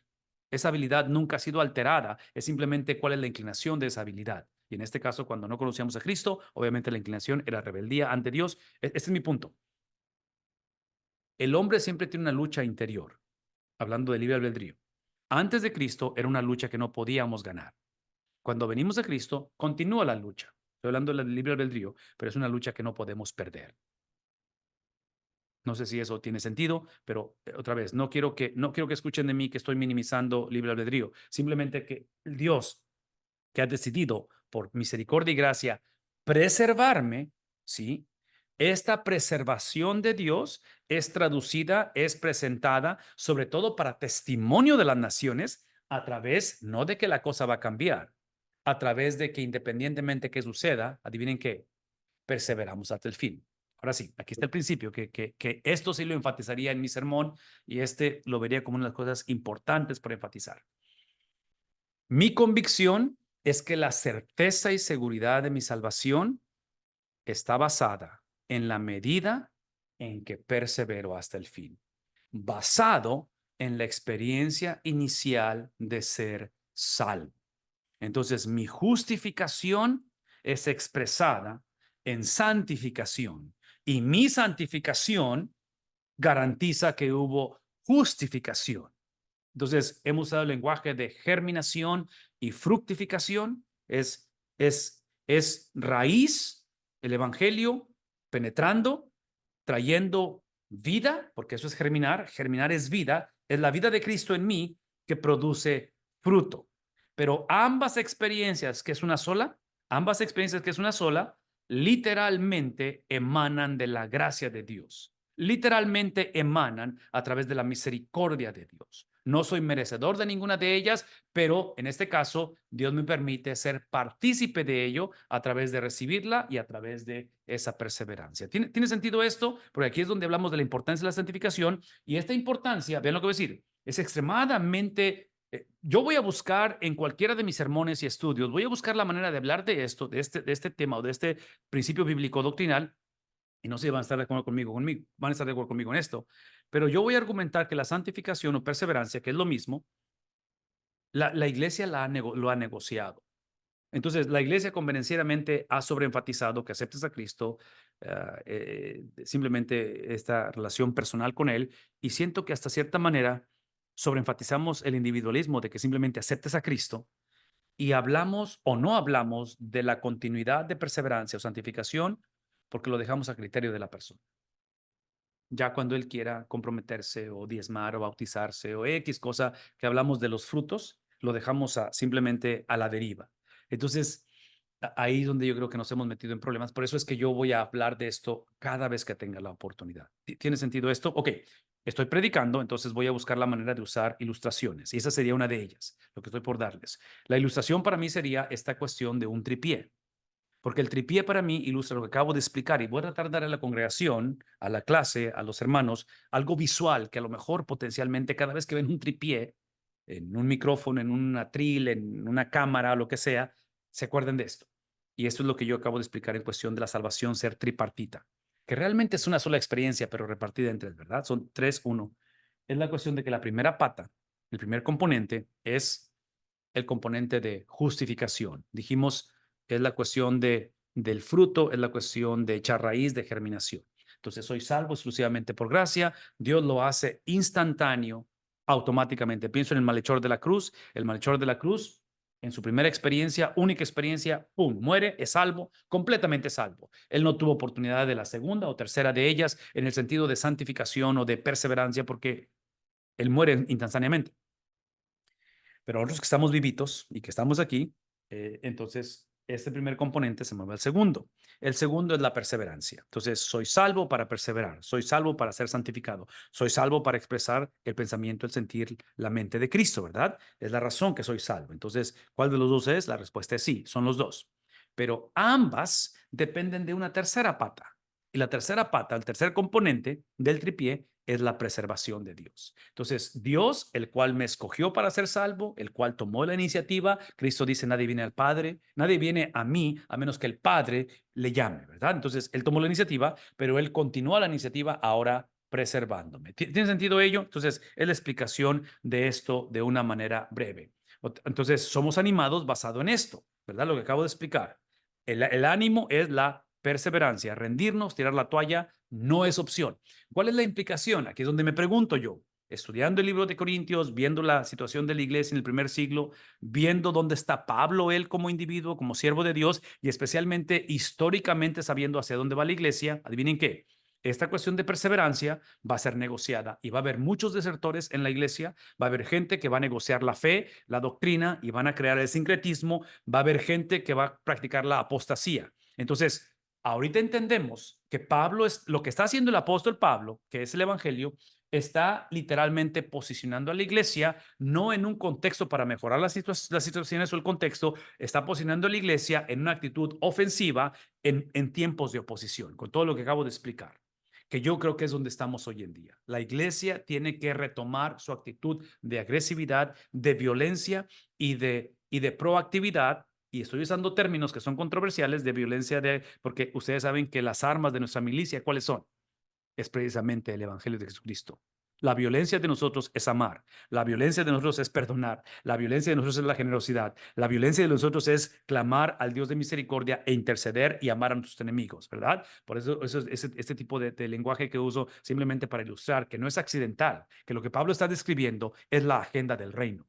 Y es la que ha dejado para la iglesia en un contexto no ideal, pero en un contexto real. Ok, todo esto, otra vez, estoy predicando, estoy preparando el sermón, dice, siempre sabiendo que mientras, esta cuestión de saber, otra vez, Pablo es un optimista, Pablo asume que la iglesia sabe. Pablo asume que sus pastores le están enseñando y discipulando a la iglesia, ¿verdad? El problema es que muchas veces no sabemos.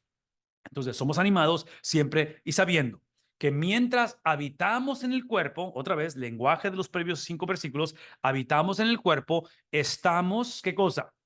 Estamos ausentes del Señor.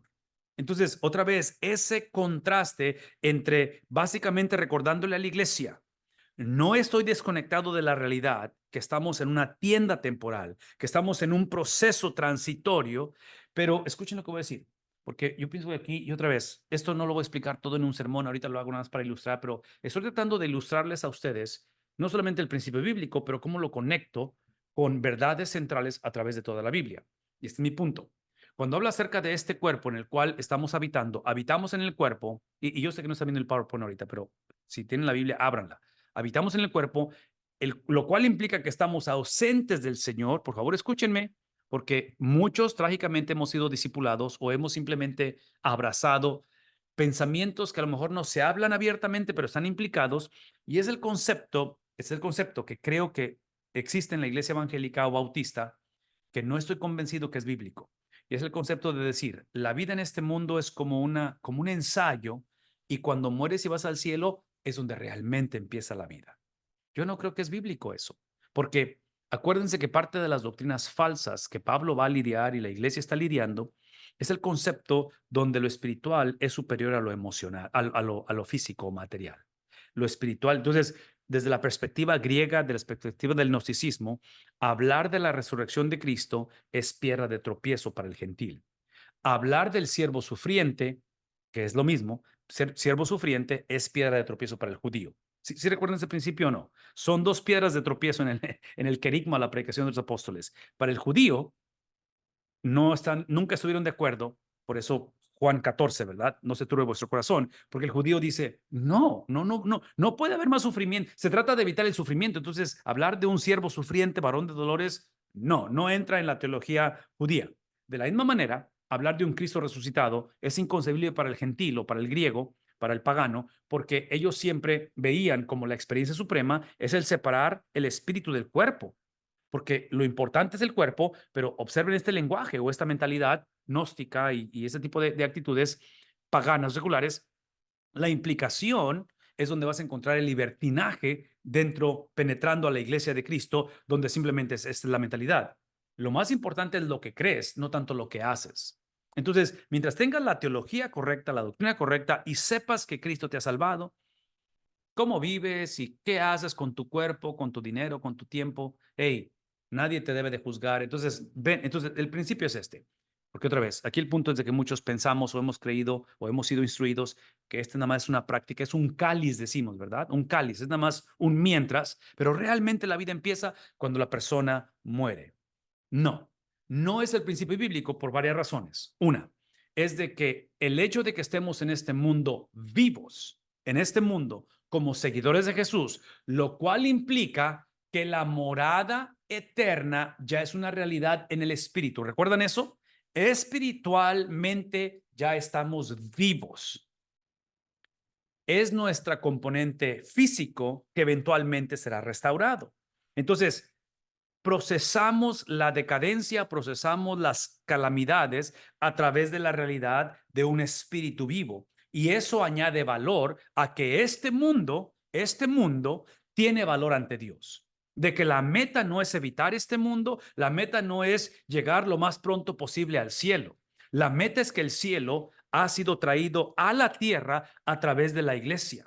Por eso somos llamados cristianos, somos Cristos pequeños, somos el aroma de Cristo, somos la expresión de Cristo en la medida en que usamos las limitaciones, usamos el sufrimiento, usamos el desprecio, usamos el rechazo, precisamente para expresar no nuestro sentir, expresamos a través de la llenura de su espíritu, a través de el empoderamiento de su palabra, expresamos lo que Cristo expresó cuando él fue rechazado, lo que Cristo expresó en momentos de dificultad, lo que Cristo hizo cuando fue abandonado, lo que Cristo hizo cuando enfrentó la misma muerte. Por eso es que el apóstol Pablo eventualmente va a decir en Filipenses, para mí el vivir es Cristo y el morir, ¿adivinen qué?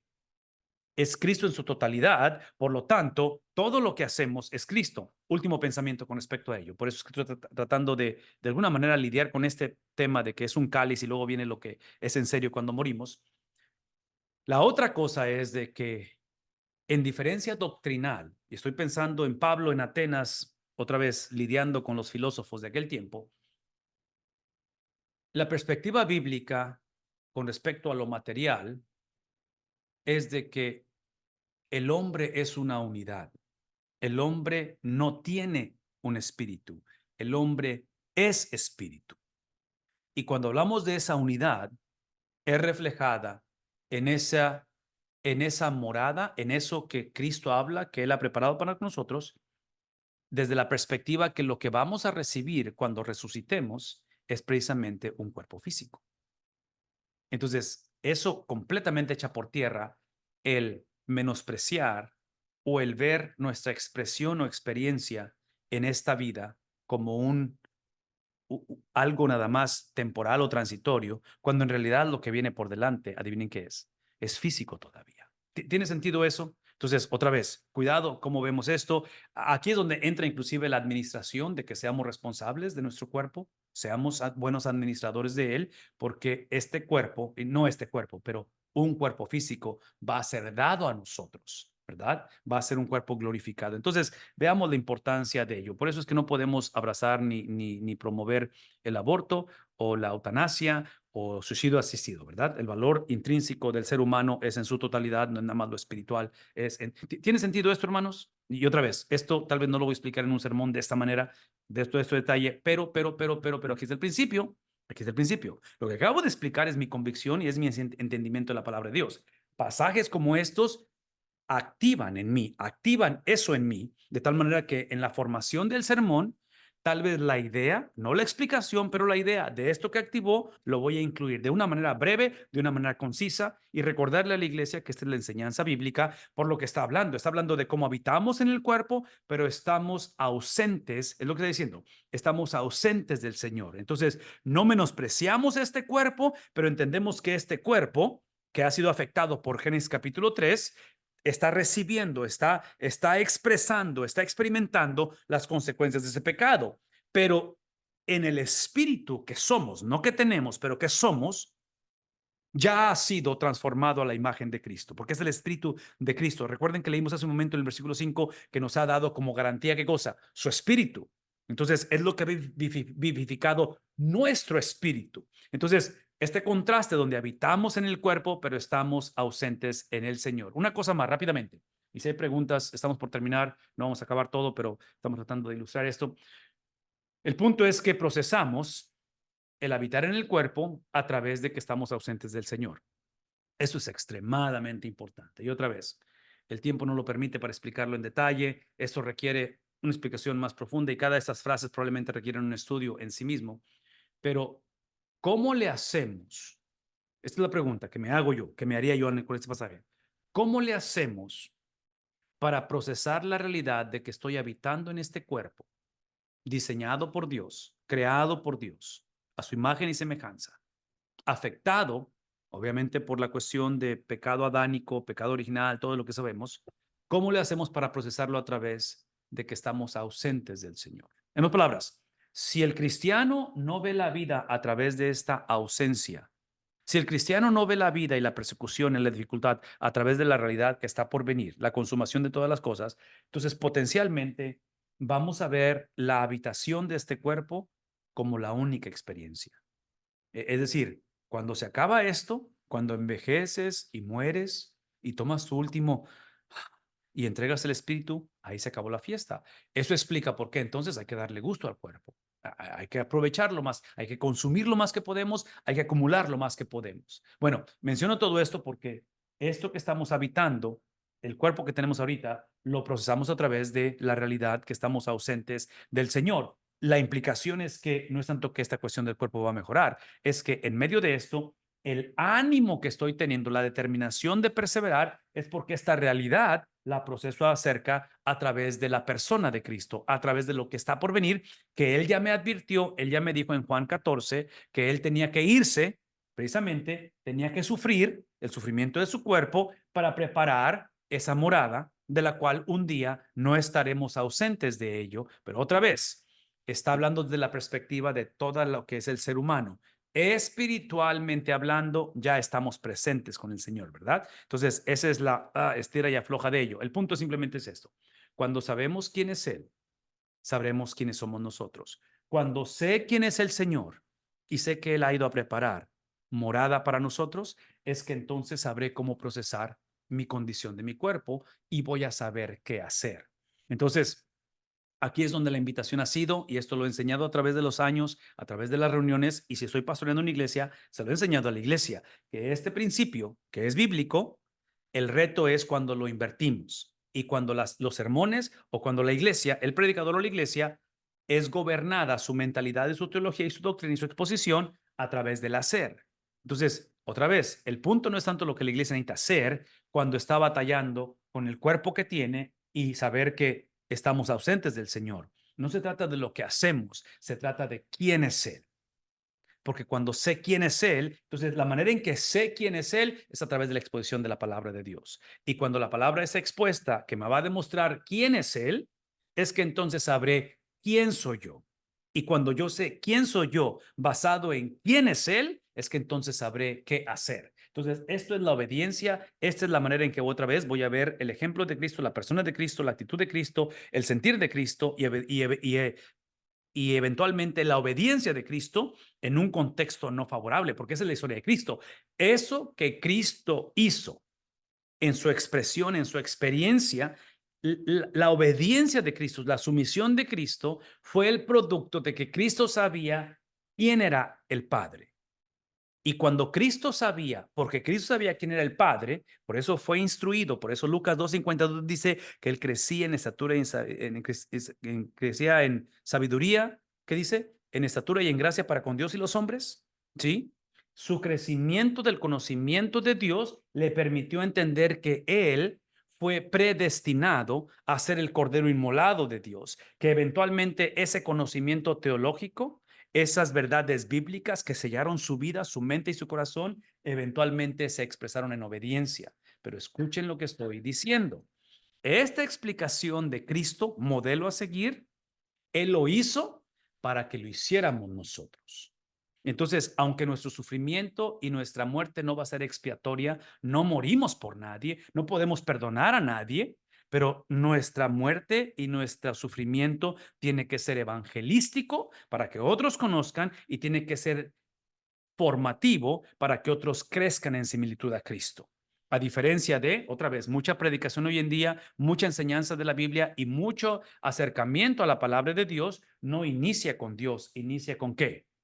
En mi dificultad, en mi carencia, en mi éxito, en mi abundancia o en mi sequía, simplemente dime qué hacer. Pastor, haz el sermón práctico, haz el sermón entretenedor, haz el sermón que es, ¿me explico? Y otra vez, yo no creo que por ahí va el asunto. Y no estoy en contra de que sean prácticos, pero la practicalidad de la exposición de la palabra de Dios depende y está conectada del carácter de Dios y mi identidad en lo que Él es. ¿Tiene sentido esto, hermanos? Otra vez, ¿qué implica ello? Otra vez implica lo que he enseñado anteriormente, que es procesar lo inmediato a través de lo postrero, donde aún cuando estoy en la casa ahorita y esta casa que va en deterioro por mi falta de administración y el pecado que cometí ha sido afectada, esta casa le pertenece a Cristo y le pertenece a Cristo, mi cuerpo le pertenece a Cristo, mi mente le pertenece a Cristo y aún cuando ha sido y va a seguir continuando siendo afectada por el pecado y eventualmente vamos a un sepulcro, dame un tantito, porque le pertenece a Cristo y le pertenece porque Cristo ya pagó por ello, porque Cristo me restauró no solamente en mi espíritu, pero restauró el todo de mi vida, ¿sí? Eventualmente, escuchen lo que voy a decir, eventualmente en la restauración de todas las cosas, no solamente Él me dará un cuerpo nuevo, lo cual no lo va a dar, ya hablamos de eso, ¿verdad? Un cuerpo nuevo físicamente, pero me va a dar acceso al dueño de la casa. Entonces, otra vez, aquí es donde está esa idea floja, donde soy responsable por el cuerpo que tengo, ahorita en este momento, siendo afectado por el pecado, soy responsable por él, de usarlo de una manera sabia, prudente, que glorifique a Dios y que se convierta en el testimonio de que en mi decadencia, aun cuando este cuerpo va en decadencia, mi sufrimiento y mi misma muerte es para proclamar al Dios que le pertenezco. Entonces, aquí es donde entra la perseverancia. Ese testimonio y esa proclamación de mis limitaciones, de mi enfermedad, de mis dolencias, de lo que sea, se convierte simplemente en el objetivo de proclamar el evangelio, pero acuérdense de eso. Esa proclamación del evangelio está basada en el hecho de que en el día final no solamente seré restaurado en mi cuerpo físico, lo cual es obviamente ganancia, pero tengo acceso al dueño de mi cuerpo, que eso es todavía mucho más importante. Pablo va a resumir todo esto en el versículo 7, porque dice él, porque por fe andamos, no por vista. Y esta cuestión de por fe y por vista, yo voy a argumentar que es el resumen de todo lo que está tratando de decir, porque trágicamente la iglesia ha estado viviendo por vista, no está viviendo por fe. Está haciendo exactamente lo opuesto de ello. Aquí es donde le recuerdo a la iglesia que estas son cartas ocasionales. Algo está pasando en la vida de la iglesia y la impresión, el entendimiento, por lo que hemos leído de Corintios, es que están haciendo exactamente lo opuesto. Entonces Pablo usa 6 versículos para llevarlos a esta conclusión, para darles esta cuestión de decir, ¡pum!, este es el punto. Eso es lo que he tratado de decirles y les he enseñado, y cuando planteé esta iglesia, porque Pablo es el fundador, cuando planteé esta iglesia, este fue el mensaje central, pero ya se olvidaron de ello. Ya se distrajeron, ya permitieron doctrina falsa. Entonces está regresando a reintroducir los fundamentos de la palabra de Dios. Eso es lo que consideramos que es la ocasión por la cual está diciendo. Entonces, hasta cierta manera, eso se convierte en el epicentro del sermón. Es lo que estamos tratando de construir y llevar a ese clímax. El reto es que es el versículo 7. Faltan todavía 2 versículos más que trágicamente van a tener que ser incluidos. Y digo trágicamente por la cuestión de que no es el final de ello. Pero en este caso, la ocasión es lo que acabo de decir. ¿Qué implica ello? Aquí está la aplicación. Implica que esa fe, Pablo está diciendo, tiene que ser un estilo de vida. Fe, lo cual es una doctrina. Fe, lo cual es simplemente reconocer que emana. La fe viene por el escuchar la palabra de Dios. Entonces, la exposición de la palabra de Dios activa o crea en nosotros la habilidad de germinación, ¿verdad? Somos salvos por Cristo somos salvos por gracia por Cristo a través de la fe. Entonces, la fe es la habilidad de que activa, crea, forma en nosotros precisamente lo que antes no existía, que es la vida, que es eterna vida en nosotros, vida eterna.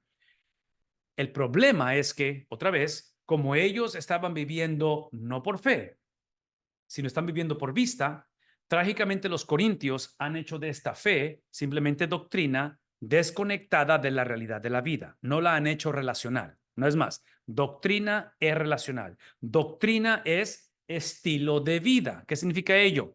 Que la fe o el estilo de vida es traducido en un contexto de oposición, de tirar la toalla, de no perseverar y eventualmente de rendirse. Pablo está diciendo fe implica fidelidad. No seamos infieles o no continuemos siendo infieles, porque aparentemente ese es el problema de la iglesia. Hermanos, escúchenme. La iglesia de los Corintios, como toda iglesia en el Nuevo Testamento y como la iglesia de Cristo en el siglo XXI, necesitamos la predicación y autoridad apostólica para exponer nuestra infidelidad. La infidelidad de la iglesia, del cristiano, típicamente la camuflajeamos, la domesticamos, la acomodamos, la justificamos, en fin. Entonces, ¿qué es el punto? De que cuando Pablo está hablando acerca de este estilo de vida, que es el producto de la fe, es la doctrina relacional, es la doctrina encarnada, es la fe otra vez transmitida en estilo de vida, ¿sí? Hablamos de esta fidelidad y aquí es donde regreso al estar predicando y al estar preparando el sermón, de que por mucho que la iglesia es llamada a ser fiel, por mucho que la iglesia de antemano tiene un estilo de vida, pero ese estilo de vida, cualquiera que sea, que estamos teniendo, que estamos ejerciendo, porque todos lo tenemos, tiene que tener un fundamento. Y mi vida, mi estilo de vida tiene que estar basado no en lo que veo, pero en mi convicción, ¿verdad? En esa experiencia inicial que tiene que ser una experiencia continua, que es la fe. Al principio puse mi confianza en Cristo y ahora tengo que continuar. Vean lo que voy a decir. Como todo eso mengua y toda iglesia batalla y tú batallas, yo batallo y estamos en esa estira y afloja de que por fe, por vista, por fe, por vista. Vean tantito. Aquí es donde regreso a que la iglesia renueve, reconecte. Que esta fidelidad, importante que es que sea de la iglesia, es realmente la fidelidad de Dios. Por eso usé los términos de preservación y de perseverancia. ¿Recuerdan esa distinción? Las tres patas de esto. Entonces, sí es la fidelidad de la iglesia, pero es la fidelidad que emana de su fidelidad. Entonces, es fe, no en mi fidelidad, es fe en su fidelidad que produce mi fidelidad. ¿Sí? ¿No? Otra vez. Es fe en su fidelidad que produce en mí de una manera sobrenatural el que permanezca hasta el fin. El argumento potencialmente va a ser que a lo mejor las iglesias, los cristianos, los pastores, los jóvenes o los niños que no perseveramos hasta el fin, potencialmente, no es porque no fueran salvos, es porque a lo mejor por ignorancia, por lo que ustedes quieran, por experiencia, lo que haya sido, pusieron su fe en su fidelidad. O a lo mejor, que esto es muy común hoy en día, es poner mi fe en la fe. Es simplemente creer. Todo lo que tienes que hacer es creer. No importa lo que creas, no importa en quién creas, simplemente sé honesto con ti mismo, simplemente busca la manera de ser espiritual, de practicar yoga, de practicar meditación trascendental. ¿Escuchan el lenguaje que es muy común hoy en día? No, no es simplemente fe por fe y mucho menos fe en mi fidelidad. Es fe en su fidelidad. Con eso terminamos. Como definición, fidelidad es simplemente esta cuestión de conducirse de una manera que reconozca a Dios. Y cuando digo conducirse es el estilo de vida, actuar como si Dios realmente es veraz y Dios es confiable. Entonces, fe es actuar como que si lo que Dios ha dicho es verdad. El trabajo del cristiano o del pastor, cristiano y del pastor, es asegurarnos que la iglesia, que el hogar, conoce lo que Dios ha dicho. Porque si no sabemos lo que Dios ha dicho, es difícil conducirme basado en lo que Él ha dicho cuando no sé lo que Dios ha dicho. Y típicamente no sabemos lo que Dios ha dicho cuando no conocemos la palabra de Dios. Por eso el énfasis en que tenemos que leer el texto, tenemos que explicar el texto y tenemos que aplicar el texto. El punto de todo es el texto. La autoridad está en el texto, de lo que somos responsables es del texto y literalmente ese conocimiento es lo que me va a permitir actuar. El conocimiento del texto me permite actuar como que si lo que Dios ha dicho en el texto realmente es verdad. Eso es lo que yo entendería por fe. Ok. Esos son algunos de los pensamientos, estrategias, metodologías para poder navegar el texto y eventualmente empaquetarlo en un sermón. ¿Tiene sentido? ¿Ayuda esto? A ver, háblenme. Comentarios o preguntas porque ya nos tenemos que ir.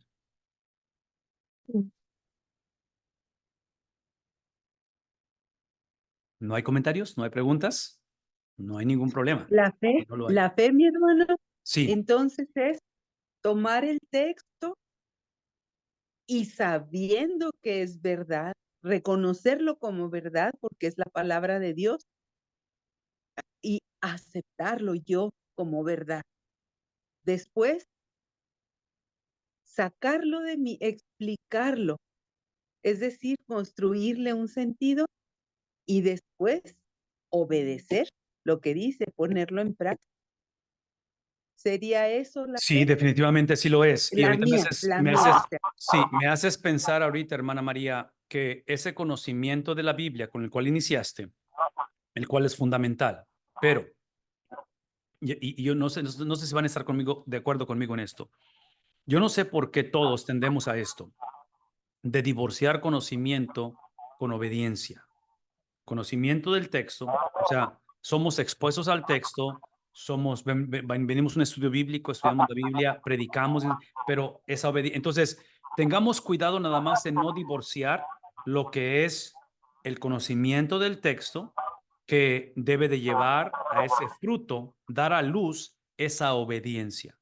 Y yo sé que lo acabas de explicar ahorita y estás en lo correcto. Nada más quiero que nos aseguremos, mejor dicho, que esa obediencia emane del texto y esa obediencia tenga como objetivo ese texto, porque el texto es el carácter, el sentir, el hablar de Dios, es la palabra de Dios. Entonces, no idolatramos el texto, pero el texto me lleva a esa comunión con él, a esa formación de su carácter en mí.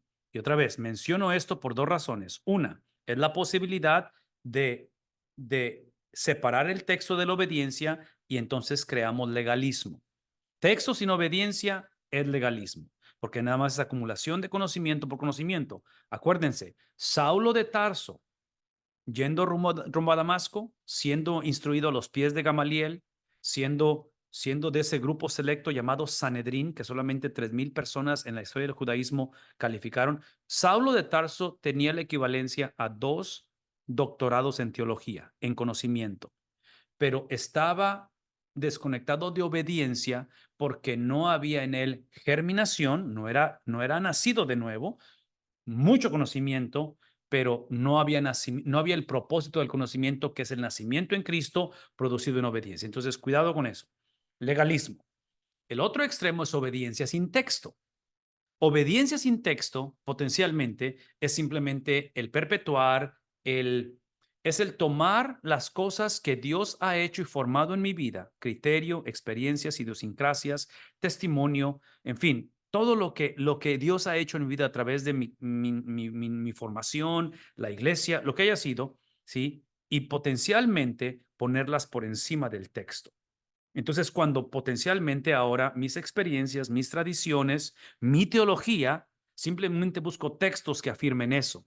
No podemos hacer eso. Eso es extremadamente, ¿qué es la palabra? Soberbio. de pensar que Dios simplemente piensa como yo y afirma lo que yo, mi experiencia, mi situación. No, no, no, no, no, no, no, no, no, no. Es a la inversa. Toda experiencia mía, toda obediencia a lo que yo hago, mi llamado, mi pasión por lo que hago, sí, todas esas cosas que potencialmente son buenas y aún bíblicas, tienen que estar basadas en la autoridad de la palabra de Dios. Entonces, no divorciemos, porque otra vez, texto sin obediencia es legalismo, obediencia sin texto es antinomianismo, que es cuando pongo o posiciono mi vida por encima de la ley. No puedo hacer eso porque, otra vez, es lo que Pablo va a encontrar en toda esa generación de espiritualidad, esa generación de un montón de filosofías y de corrientes, porque simplemente buscaban esa paz interna, buscaban a un Dios o a deidades que favorecieran sus agendas o pensamientos. Ese no es el Dios de la Biblia.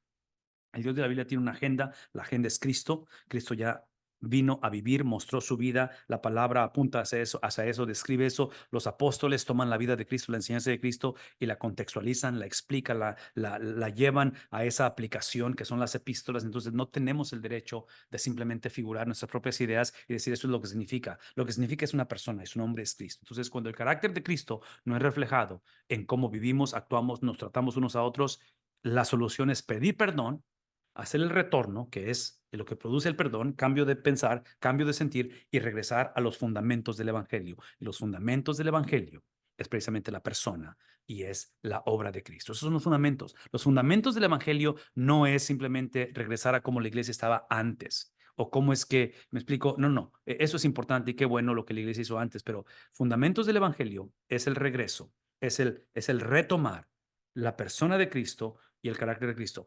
En el libro de los Hechos es el querigma, es lo que los apóstoles hicieron a través de la predicación, ¿verdad? ¿Qué predicaron?